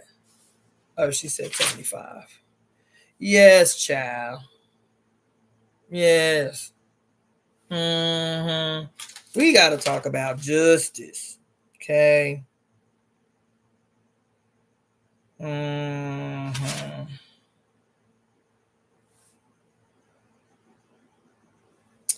Yes, we got to talk about justice. The section, for those of you who might want to catch up later or read later, the section is entitled From Justice to Nemesis. From Justice to Nemesis. For those who don't know, I'm rereading just a small segment from Pure Lust, Elemental Feminist Philosophy by Mary Daly. I read this whole book on my YouTube channel almost 2 years ago. So if you are looking on the YouTube channel, it would be part 26, Pure Lust by Mary Daly. That's the title, part 26, Pure Lust by Mary Daly. For those who have the book and were following along in the book club that we did on this, page 274, 3 paragraphs down. From Justice to Nemesis. I hope y'all got y'all pearls pre-clutched. Okay. The first of the moral virtues, justice, has been defined as the perpetual and constant will to render each one his right. Let's see. Barring the masculine pseudo-generic pronoun, the child, I was wondering what was wrong. I ain't got my eyes on. Hold on. Here we go. I can see. Um, Barring the masculine pseudo-generic pronoun, the definition would appear to have some merit. It becomes more problematic, however, when a woman asks the rights the just person judges that each one has. It is hardly necessary to review here in detail the long struggle of women to obtain equal rights within patriarchy in order to know that the patriarchal devisers of this definition of justice had in mind something substantially less than right when they created the device of such a concept. Since, moreover, the moral virtue of justice was believed to be situated in the will and thus to require the intellectual virtue of virile prudence to direct its acts, it is clear that too much, is askew in phallic theories of just phallic theories of justice. That's why let me not go off. The just king, president, listen, Mary is slicing heads. The just king, president, pope, physician, boss, husband, father knows with certainty the proper place and rights of the touchable caste. Who is the touchable caste? Anybody born with a uterus. That's the touchable caste. Nor does the patriarchally defined vice of injustice throw much light upon the predicament of women. For the droningly dictated dichotomy of justice injustice is chiefly concerned with the making and breaking of boys' clubs rules. The situation of women, both the oppression and the amazing authentic aspirations, is ineffably outside the sphere of petty paternal disputes that is reflected in this dreary semantic dichotomy. The pair, justice injustice, is too pallid to name the righteous virtue of raging women. You hear? You heard? The pair, justice injustice, is too pallid to name the righteous virtue of raging women. More accurate to name the object and the process of racy righteousness is the term nemesis. The goddess of divine retribution, the nemesis within pyrosophical women, wills to act and live the verb, which is not the root of her name.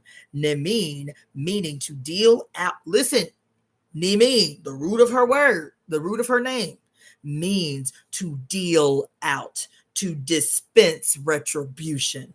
Unlike justice, which is depicted as a woman blindfolded and holding a sword and scales, Nemesis has her eyes wide open and uncovered, especially her third eye. Especially her third eye. Moreover, she is concerned less with retribution in the sense of external meting out of rewards and punishments than with an internal judgment that sets in motion a kind of new psychic alignment of energy patterns. Nemesis, thus named, is hardly irrelevant mysticism. Rather, this names a relevant mysticism, which responds to the tormented cries of the oppressed and to the hunger and the thirst for creative being. Woo! Certainly, women have always cried and struggled for justice. The thwarting of this longing and struggling gives rise to... Oh, hold on. Now, me and you about to throw down. Keep on playing with me. What's your problem? Hold on, let me oust this cat. Cause you is tripping. Brother is tripping, ain't he, girl? And she's sitting here peaceful and you in here cutting up. Don't be scratching at my door no more. Don't got your life. No.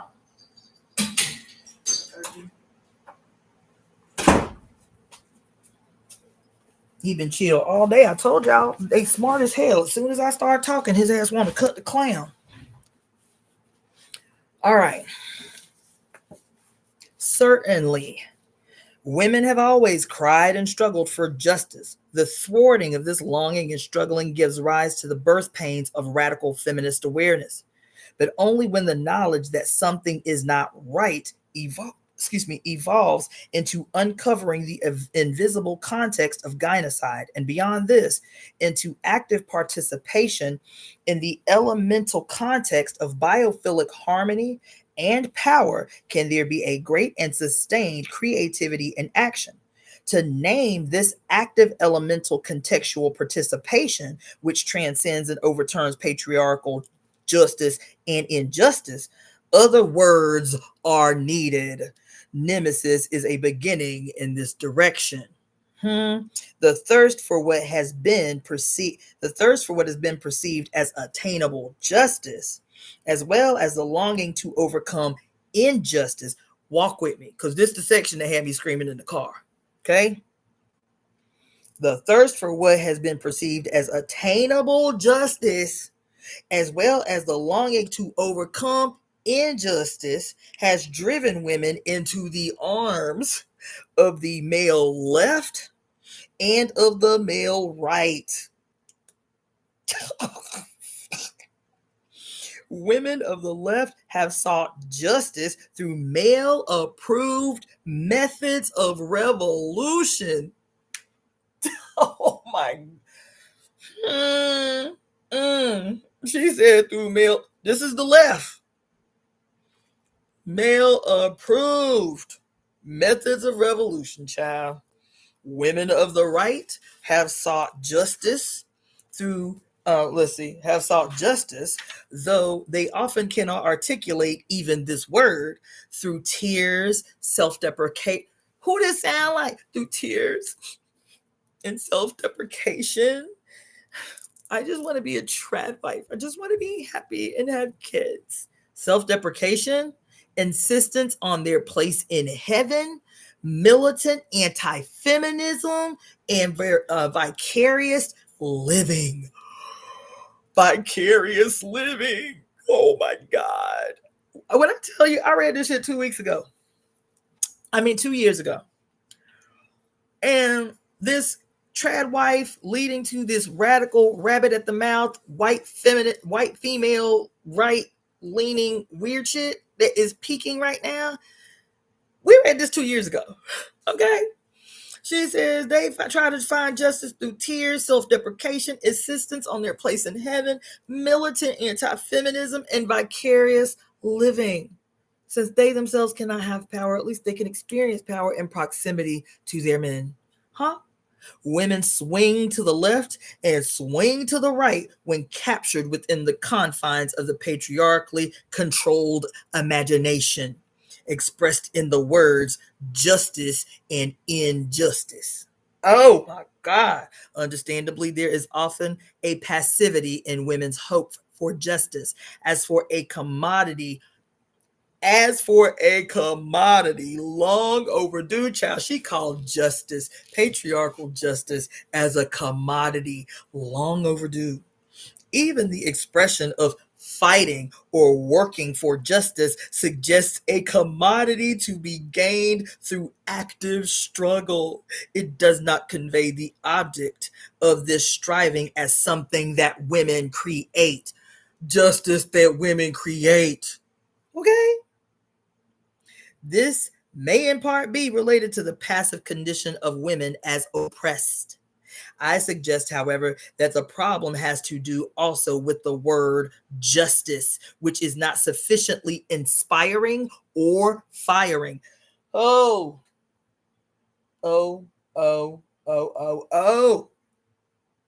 Woo. Listen. Justice, the word justice, that is not sufficiently inspiring or firing. It has the flavor, the texture, and the odor of a handout which women deserve and which women presumably could ultimately be it has a flavor, texture, and odor of a handout which women deserve and which presumably could ultimately be bestowed by or wrenched from the prevailing order. But the prevailing order Odor, she says odor and order does not have the capacity to bestow or even have wrenched away from its sought after treasure. It would be more fruitful to engage in the proverbial fruitful task of trying to obtain blood from a stone. Ah! This shit had me in my car screaming on this night. She said, bitch, look, if you want the truth of it, this shit you be hollering for, no justice, no peace, no justice, no peace. We're fighting against injustice. She said, look. She said, not only does the prevailing order not have the capacity to bestow justice, but your ass cannot wrench this thing that you seeking after from the prevailing order. You can't wrench that from them.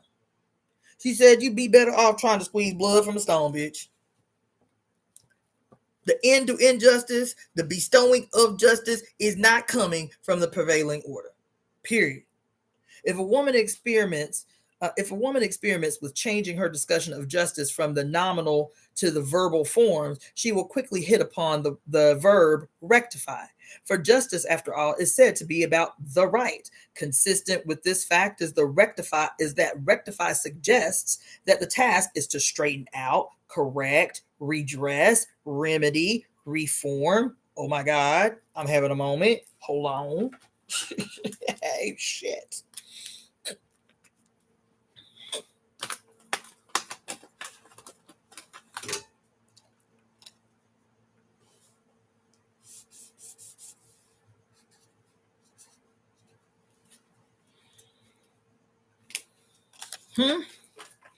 She say the word rectify suggests that the task is to straighten out, correct, redress, remedy, reform a situation. That is to return it to a previous condition that is understood on the same level as the problem.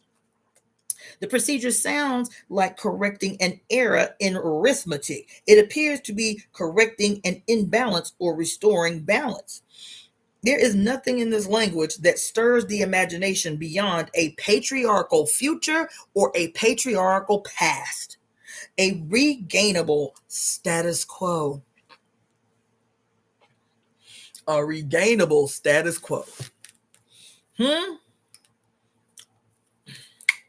Recognizing on some level that the stagnation inherent in the dichotomy justice-injustice, theologians such as Paul Tillich have tried to write of creative justice.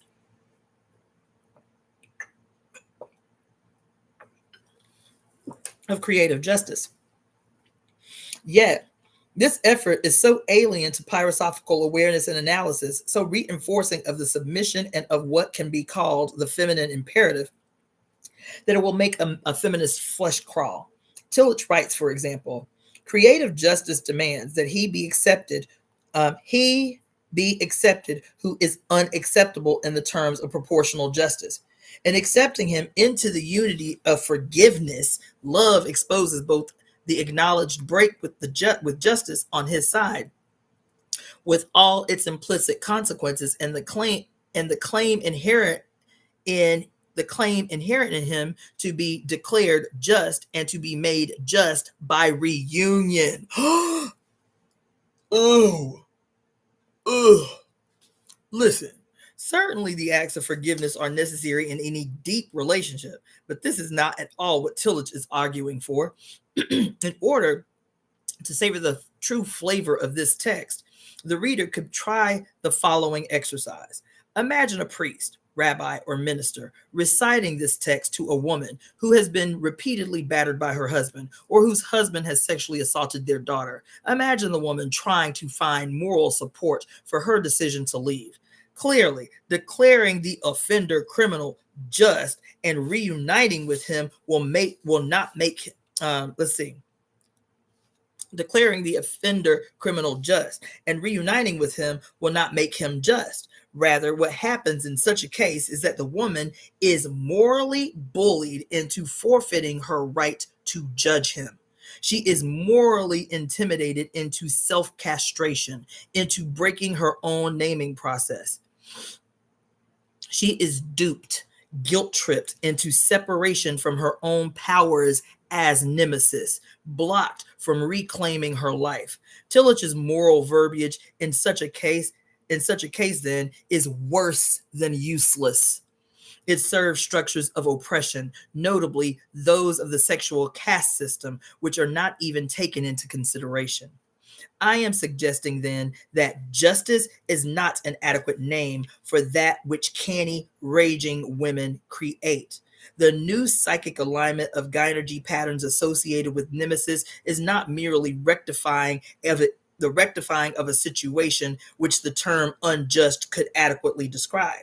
Nemesis is passionate, spinning, spiraling of new, ancient forms and connections of gynergy. It is an emotional habit acquired and required in the pyrospheres. It demands shrewd as well as fiery judgment and is therefore a nagnostic, pyronostic virtue. Nemesis is a habit built, listen to the word up in here, today.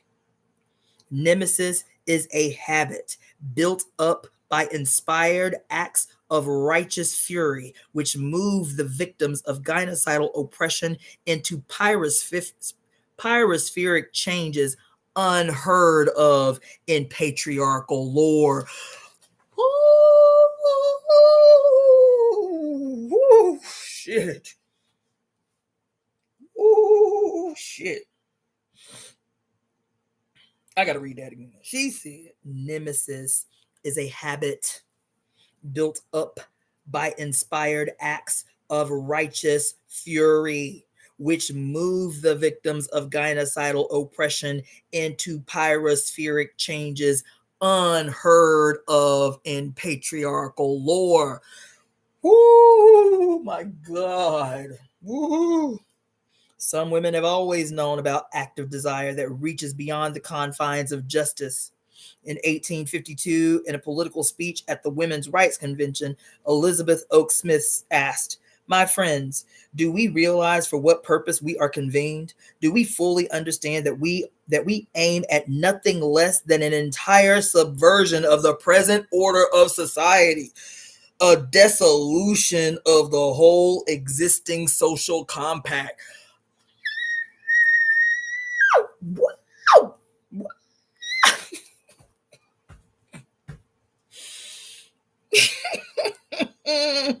When I say we got to be going back and studying these old bitches, okay? They was the true gangsters. They was the true gangsters, bitch. She said in 1852. She said, why we here? What we really here for? Anybody know what we really here for? My friends, do we realize for what purpose we are actually convened? Do we fully understand that we aim at nothing less than an entire subversion of the present order of society, a complete and total dissolution of the whole existing social compact? We up in here to wreck this bitch. Oh, to wreck this bitch. There's nothing standing worth salvaging. Do you hear what I'm telling y'all? Oh my God. Whoo, child. Child. There is nothing here worth salvaging. Wreck it all. Wreck it all. Assessing the 20th century American scene, Florence Kennedy, commenting from her vantage point as a Black feminist activist and attorney, wrote, "Every form of bigotry can be found in ample supply in the legal system of our country. It would seem that justice, usually depicted as a woman, is indeed blind to racism, sexism, war, and poverty. The specific functioning of blindfolded justice in the legal mind, the patriarchal mind par excellence, has been expressed by Joyce Carol Oates in her description of a defense lawyer. Quote, he believed in the justice of his using any legal method he could improvise to force the other side into compromise or into dismissals of charges or to lead a jury into the verdict he wanted. Why not? He was a defense lawyer," end quote. As archetypically cast into the role of the other side, women know about the self-righteous sense of justice of professional defenders of the Sado system, who use every method to force those who are pleading for justice into compromise or into dismissal of charges, and to lead the jury of patriarchally possessed peers to pronounce the destroyers of women not guilty. Listen, and women know that the nefarious methods of gynocide are always legal. Yo, this book, I could go on and on and on because this book. I'm gonna keep going. I'm gonna skip over a page though. But goddamn, Mary did this shit. I don't give fuck what you heard. She did this shit. She said, unlike blindfolded, the static patriarchal justice, a woman inspired by nemesis sharpens her senses, sharpens her labors. As her axe, this can cut back barriers. As her wings, it carries her on the wind. Better than a broom, it bears her beyond the foreground fortresses. Nemesis is not about casuistry, nor about cautiously measured rewards and punishments. It is about flying through the badlands, the bad times. It is about creating a new cacophony, a new concord, countering destruction with God damn. Listen, it is about when I tell you this shit is so on time this weekend, I'm telling you about the weekend I had, man. This shit is too on time. It is about creating a new cacophony, a new concord, countering destruction with creation. God damn it. Ooh, child. Ooh, child. Ooh, child. Ooh, child. Ooh, child. Ooh, child. Ooh. Ooh, ooh, ooh, ooh, ooh. Mary came to slay. Mary came to slay. Countering destruction with creation. For such symphonic soaring, a woman needs outrageous courage. The next section, outrageous, contagious courage. Outrageous, courageous courage. I have attempted to show that racy women sin in the most colossal and cosmic way by being elemental. Can y'all, Lord, I wish I had an organ in the background. I wish I had an organ. I wish I had like a choir, you feel me? I wish there was some way to amp up the intensity of this motherfucking moment, right? I have attempted to show that racy women sin in the most colossal and cosmic way by being elemental. Ontological courage, then, the courage required for a pyrosophical being, is a sinful virtue. Come on, listen. Didn't we just 2 weeks ago say, I'm gonna do it this night? I'm gonna do it this night. I said I was gonna do it, and I did. I'm gonna do it this night. Remember 2 weeks ago, I was saying, I don't even know what the fuck we was talking about, but I was talking about that. Oh, I remember what I was talking about. That bullshitting ass bullshit called the 7 deadly sins. And I was like, isn't it interesting that of the 7 deadly sins, none of them is murder? None of the 7 deadly sins is child abuse. None of the 7 deadly sins that are bound to send you on a straight road to hell is anything like that. It's not genocide. It's not murder. It's not rape. It's not abuse. Nope. It's envy. Isn't that something? It's wrath. Isn't that something? It's lust. Isn't that something? It's greed. You know what I'm saying? It's sloth. Isn't that something? What are the other two? I forget. But isn't that something? Isn't that something? That the sins most likely to afford you a one-way ticket to hell don't have nothing to do with real crimes. And then you look at the 7, what is it? The 7 virtues or whatever the fuck it is. And it's that shit that encages. Pride. Yes, Queen B. Pride is a sin. A deadly sin. Isn't that something? Meanwhile, the virtues are all ascetic. They're all self-deprecating. They're all self-imprisoning. Gluttony. Yes, because we talked about gluttony. Why would gluttony be a deadly sin? Didn't your mama want you to eat to your full when you was a baby? Didn't she say, baby, you want a second? So you want a second plate, baby? Are you sure you ain't hungry no more? She wanted you to eat to your fill.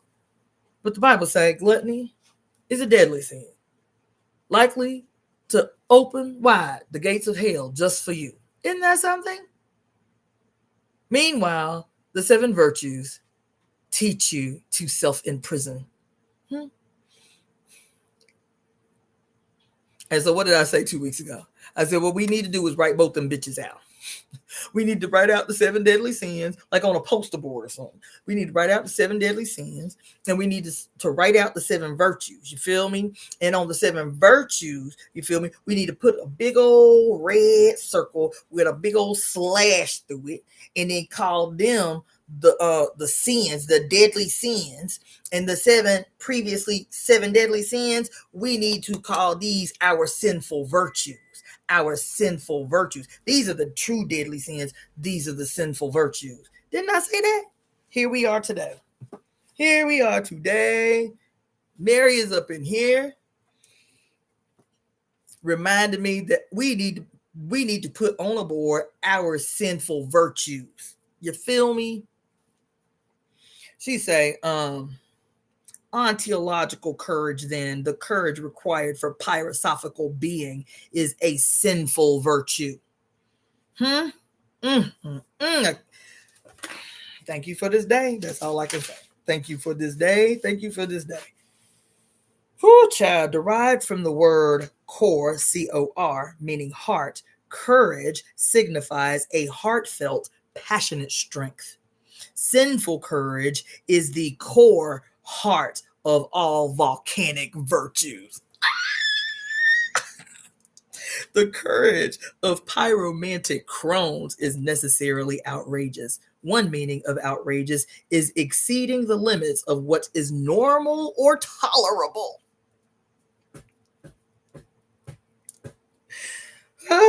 It means not conventional or matter of fact, extravagant, fantastic.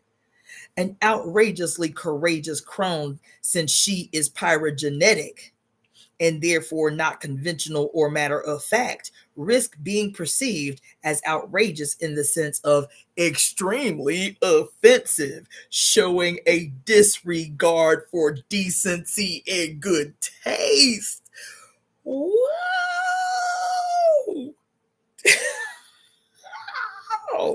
What is it? Showing a extremely offensive disregard for decency and good taste. Oh my God. Of course, as her taste becomes more and more discerning, she is more and more subjected to foreground labeling as tasteless. Listen.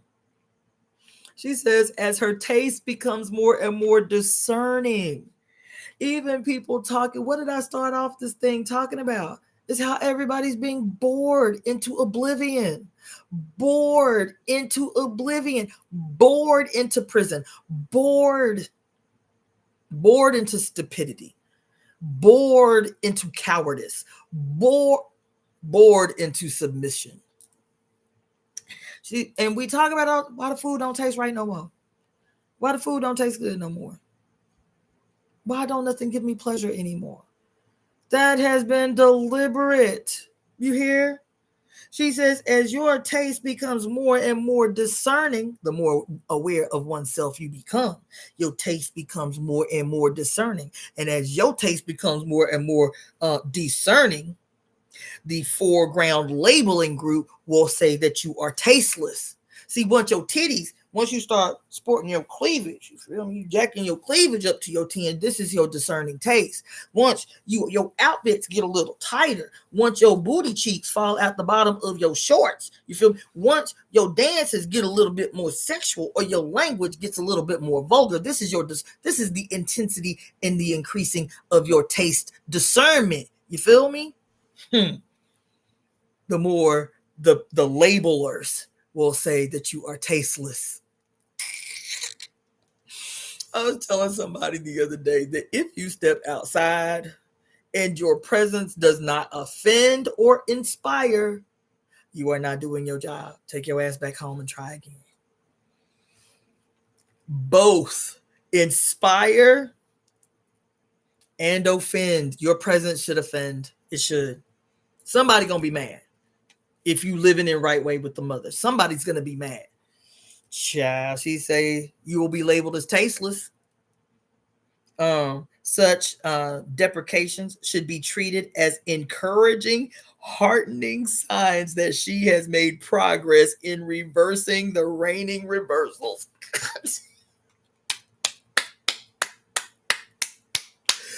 Oh, shit.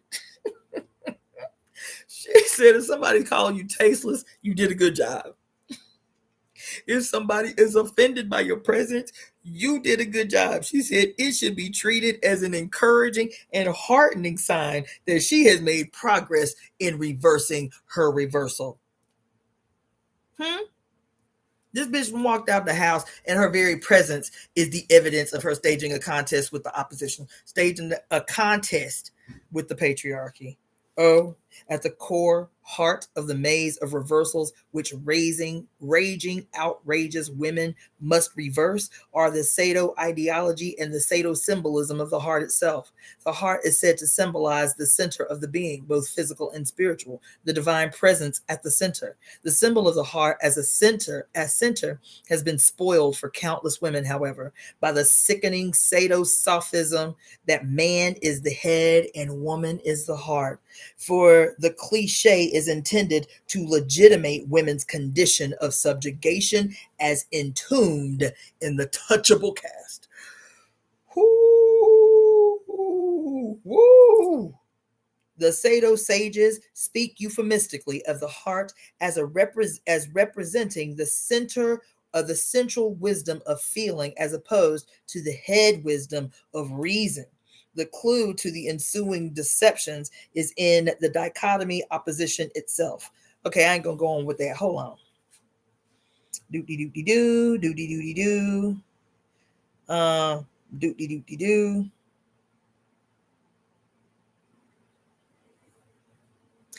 Oh, fuck. I am going to read that. It says the Sado sages speak euphemistically of the heart as representing the central wisdom of feeling as opposed to the head wisdom of reason. The clue to the ensuing deceptions is in the dichotomy opposition itself. No matter how highly patriarchal propagandists extol what they call the heart, their ascribing of this to women says it all. The central wisdom of feeling is intended to signify mush-headed sentimentality requiring control by the head. The symbolic dissociation of the heart from the intellectual courage, from head wisdom, the decapitators. Oh my God, y'all. Fuck. The decapitators have attempted the symbolic castration of women, the hearts, cutting us off from our active potency. It is only by taking heart again, by encouraging the sin of reuniting her passion and her intellect, that a woman can realize her true powers. Philosophical crones wrenching the heart back into their own semantic context make courage the core of women's movement. Taking heart then becomes a metaphor of meta-being. A metaphor of meta-being. carrying a woman into the pyrospheric realms where she transvalues virtues, desiring and acquiring volcanic virtue. Taking heart is an essential feminist task. In 1851, Elizabeth Cady Stanton wrote movingly of the need for courage.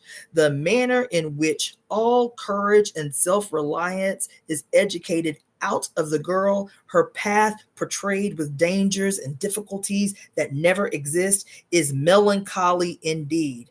Better far suffer occasional insults or die outright than live the life of a coward, or never move without a protector. The best protector any woman can have, one that will serve her at all times and in all places, is courage. This she must get by her own experience, and her experience comes by exposure. Here Stanton names the problem: the breeding out of courage from women under the guise of protection. This book was written in 1983. How did this bitch know that every single solitary argument that males in the future would use to attempt to subdue women, to force women into submission, is, quote, every woman needs a man as her provider and her protector? Didn't she know that? How she know that in 1851 that this would be the future? Because it was her experience too. 1851. 1851.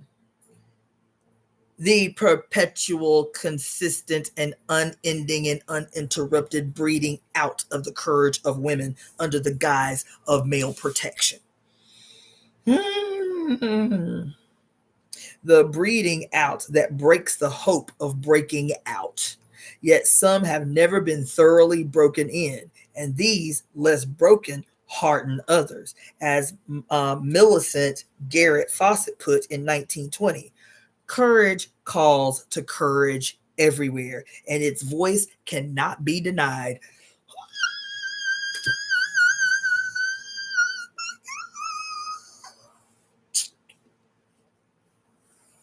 Baby, this is a naming of Lord. This is a naming of the contagiousness of outrageous courage, of its pyromagnetic propensity. It is a naming of the basic calling of Naxters, who by taking heart, give heart. A woman who takes heart and gives heart moves to the heart of the matter, becoming self-centering, having known heartbreak over the dismemberment of her kind child.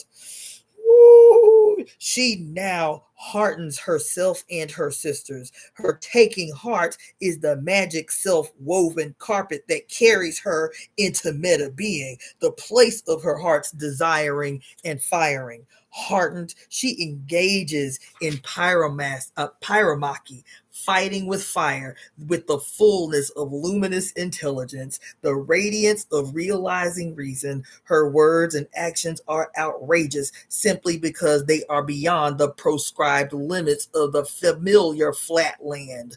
She judges and acts according to pyrometric standards. Such taking heart is essentially that which can give heart to another woman, in the sense of encouraging her to reclaim her own heart and her own head. I am not suggesting that an outrageous woman acts courageously chiefly in order to inspire others. Rather, her taking heart is essential to her own elemental being. It is contagious, but not always in an immediately perceivable way. Yet crones know that courage is the elemental lifeline. Oh my God. Wooch. I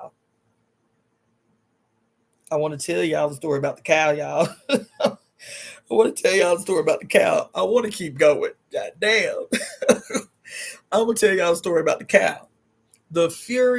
I love this story. The furious fighting cow and how she escaped. Come on. Can we just take a moment to say, all hail the great mother of the universe, Hathor, the great heavenly cow whose udders spilled the milk of the universe that we know as the Milky Way, the water of divine enlightenment on us all on this moment, the great Hathor, the great cow of heaven. Oh my God. The furious fighting cow and how she escaped. Courage is a bond between outrageous women and the other wild creatures, especially those who, in some dimensions at least, escape Sado rule. In a remarkable travel book, The Sea and the Jungle, a favorite book of Rachel Carson, H.M. Tomlinson describes the brutal taking aboard of 60 head of cattle, each being hauled on board by a rope around her horns. The rope being attached to a crane so that all of each cow's weight it was on her horns, each hoisted up, bumping against the ship's side, and then dumped on deck. All were subdued by this treatment but one, a small black heifer. Tomlinson describes the resistance of this implacable, in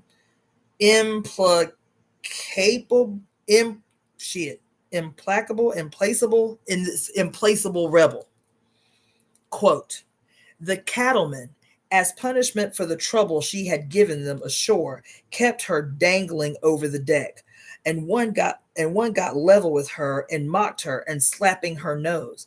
She actually defied him. She was no cow. She was insurrection.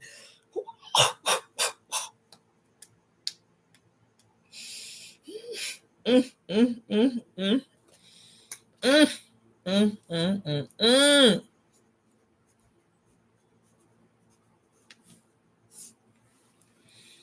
She was no cow. She was insurrection. She was the hate. She was the hate for tyrants incarnated. You know, I need a minute of it.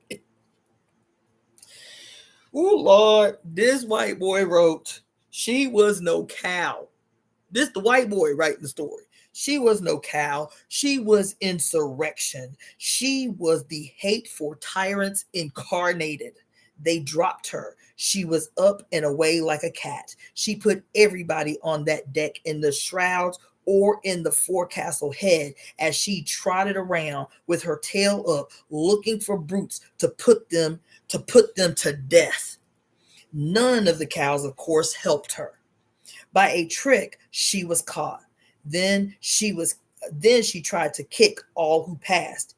If the rest of the cattle had been like her, none if the rest of the cattle had been like her, none of the cattle would have suffered. Alas, they were probably all scientific evolutionists content to wait for men to become kindly apple lovers by slow and natural uplift. A gravely deprecated and gravely deprecated the action of the heifer from which as peaceful cows they disassociated themselves. Do I need to simplify what she just said? She said none of the other cows bucked the system like she did. They, through fear and terror, were adequately subdued. None of the other cows helped. 59 cows, and she was the only one bucking the fucking system.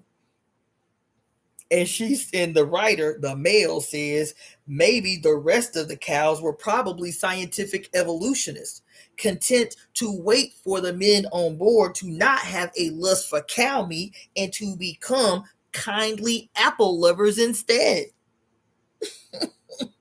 By slow and natural uplift. They just gonna wait for him to lose his taste for cow meat. And waiting on the man to become peaceful and kindly and vegetarian, he says, as peaceful cows, they have disassociated themselves. That if we don't buck, we won't feel no pain. During the voyage, though, her head was fixed unmovably, unlike the others. The black heifer kept her unabated fury. Recalling this, Tomlinson wrote, "What a heart!" But the story does not end here. After the journey, the men had to unload the cattle. Quote, "We waited for the turn of the black heifer. She made a furious lunge at the men when her nose was free. But the winch rattled, and she was brought up by her hind legs, blaring at us all. In that ugly manner she walked on two legs across the deck, a heroine in shameful guise, while the men laughed. She was hoisted and lowered into the river. She fought at the waiting canoe with her feet. But at last the men released her horns from the tackle. With only her face above the water, she heaved herself open mouthed and at the she she heaved herself open mouthed at the canoe, trying to bite it, and then made some almost successful efforts to climb into it. The canoe men were so panic stricken that they did nothing but muddle one another's efforts. The canoe rocked dangerously. This wicked animal had no care for its own safety like the other cattle did. It surprised its tormentors because it showed its only wish was to kill them all. Just in time, the men paddled off for their lives, the cow after them. Seeing she could not catch them, she swam ashore, climbed the bank, looking around then for sight of the enemy. But they were all hiding from the cow, child, and then began browsing in the shrub. This story, which could be called The Furious Cow and How She Escaped, depicting the triumphant escape of the heifer who did not have the support of her subdued sisters, might be taken from its context and read as a poignant parable for weary and discouraged feminists. The moral being, take heart. If the brave heifer had been able or willing to read, she certainly would have agreed with Stanton's words. Better far suffer occasional insults or die outright than live the life of a coward. In any case, she demonstrated her knowledge of the fact that sinful courage does not rely upon sisterly support. Listen, in any case, the cow demonstrated her knowledge of the fact that sinful courage does not, of its essence, rely upon sisterly support. To recognize this is not to fall into blaming the other victims. What embattled woman or animal has energy to squander on that? To recognize this is to cultivate the self-reliance so prized by Stanton and other sturdy souls of who, of course, have given heart beyond measure. Tomlinson's account can be read by feminists as a parable also on another level, critically, looking at it within the context of his telling it. For this story of the brave heifer and the 59 who were subdued leaves something to be desired. His playful description of the peaceful cows as gravely deprecating the action of the heifer erases the fact that it was the torture endured by these animals that had subdued them. Tomlinson did acknowledge this, of course, but seems immediately to have forgotten the significance of his own information in his delighted admiration of the solitary rebel. Oh my God, y'all! Oh my God! For as he writes, the cows had all been wild things which had been collected in the campo with great difficulty. He writes, as we have seen, none of the cows, of course, helped her. If the rest of the cattle had been like her, none would have suffered. That's what he said. The outraged reader might ask, did Tomlinson even protest? As an honored passenger, he could have tried to intervene in the face of extraordinary cruelty. The context of his own account does not suggest that this was in any way his reaction. Tomlinson does record the great joy which he and his companion, the ship's doctor, experienced at watching the tortured heifer's efforts to free her horns. But great joy at seeing the struggle of one implacable rebel does not strike the critical reader as an adequate response to this spectacle of suffering and bravery. In short, the self description of Tomlinson portrays and betrays the attitude of portrays in particular the attitude of the liberal who by his passivity legitimates the lecherous state. Did y'all hear what she just said? She describes Tomlinson as your friendly neighborhood liberal, your friendly neighborhood ally. Huh? Huh? Who passively legitimates the lecherous state. Oh, yes, she did. Yes, she said that. Mm-hmm. She said he legitimizes the state also by his propensity for singling out the singularly courageous victim escapee for his admiration while sustaining contempt for the other victims. Y'all ain't hearing this word now. Y'all ain't hearing this word.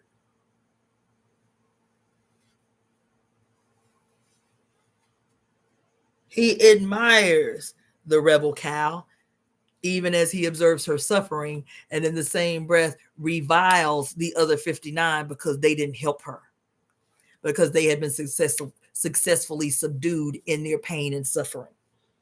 The subliminal association with women and other oppressed people is not hard to detect here, nor are the implications. In contrast to this sympathetic liberal observer stance, the position of the self-reliant, outrageous, courageous crone implies a refusal to erase the history of oppression of those sisters who were subdued and conquered. The furiously focused recalling of the history of oppression of all women is essential to the identity of a feminist and for sustaining a philosophical vision, even under the conditions of seeming desertion and isolation. Woo! Woo! Mm-mm. Mm-mm. Mm-mm. Naming outrageous courage. I'm gonna have to rename this live. The contagiousness of sinful courage, the fact that courage calls to courage everywhere, is furthered by the pyrogenetic power of naming, which is itself an expression of the volcanic virtue of courage. As we reach for words, women will do well to scrutinize synonyms for courageous. Brewsters will find fitting the adjective brave, which is derived from the Old Italian and Old Spanish bravo, meaning wild.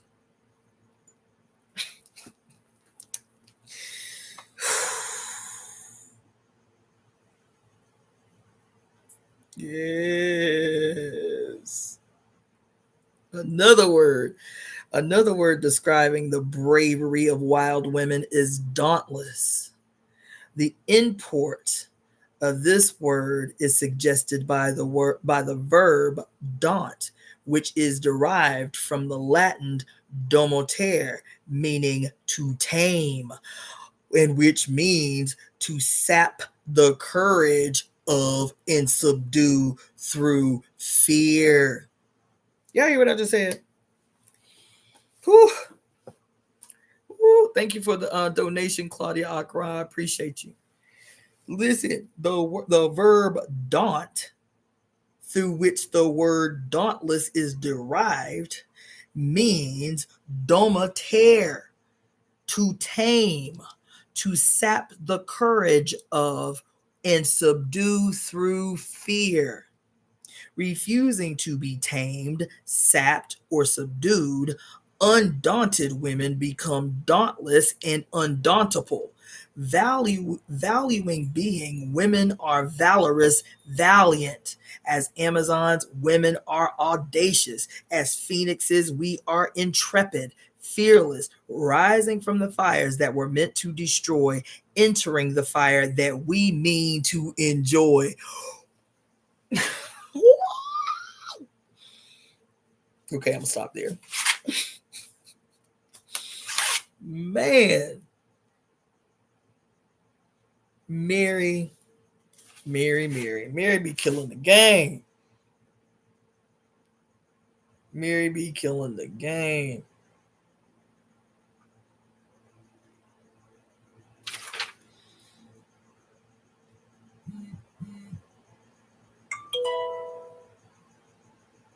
Damn.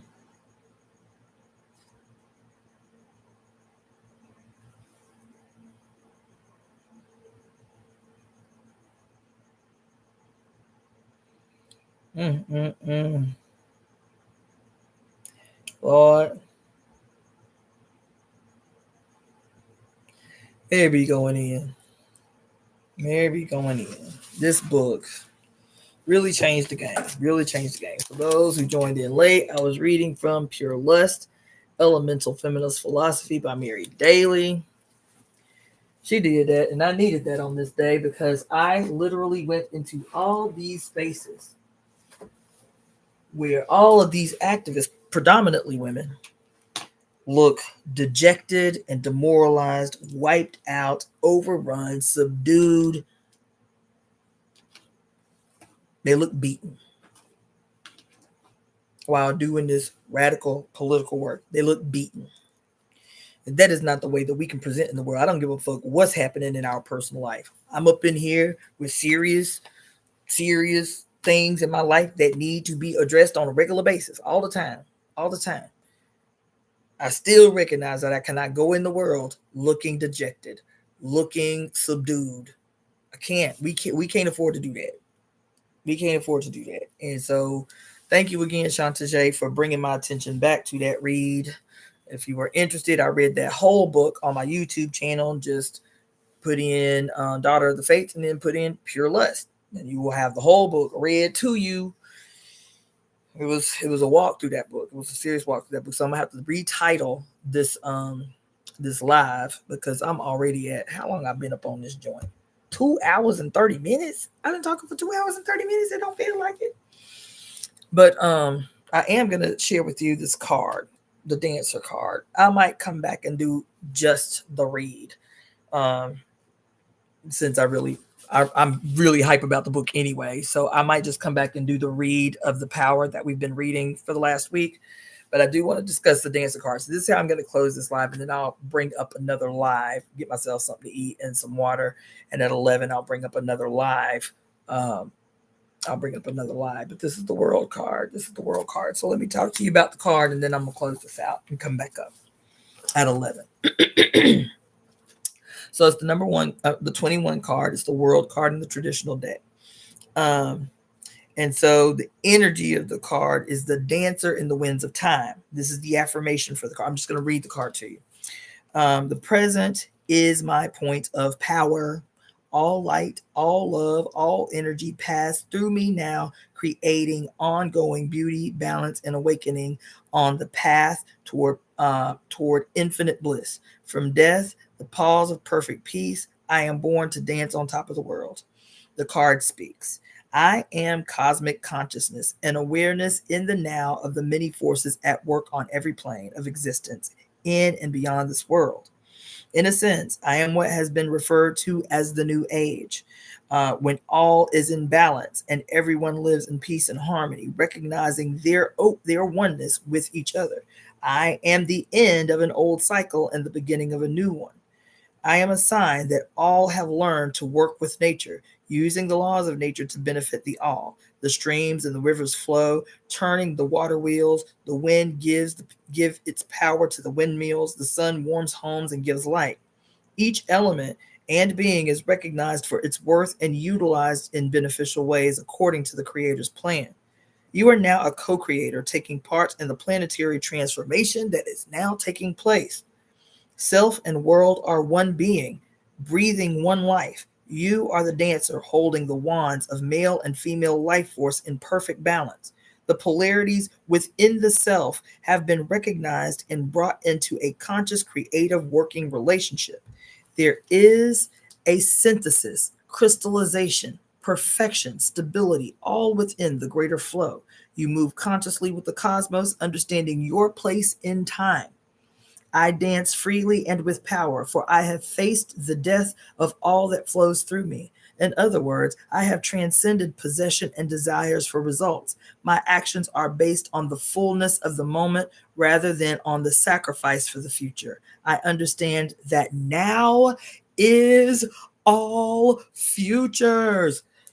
Oh my God. Woo. Now is all futures. Now is all futures. I therefore live in death. It is death as a state of constant peace and surrender to what is. Thus, death is the ultimate balance during life. I have united polarities of existence. As you approach the understanding of this within yourself, the world is yours. In earth, I am through you.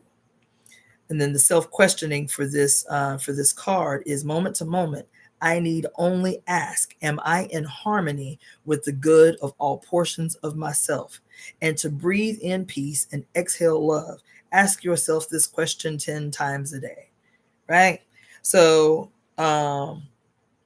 the astrological sign associated with this card, the number 21 card, is actually Saturn, but I was feeling real like Libra energy from this card. We're in Libra season. I was feeling like this real Libra energy coming from this card. That's interesting. But Libra's mother was great grandmother Chrome, Saturn. So that makes sense.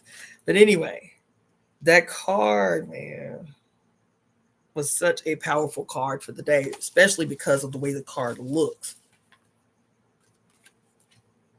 They are certain.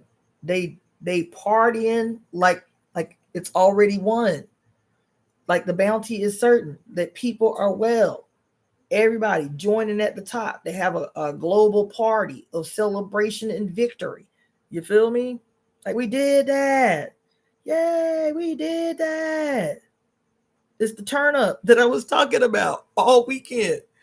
All weekend. Opportunities for activists to fully embody what they say they bow.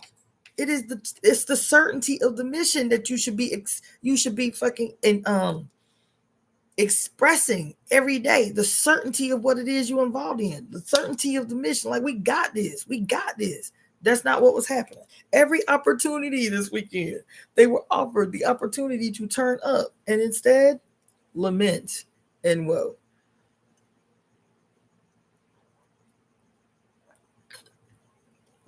So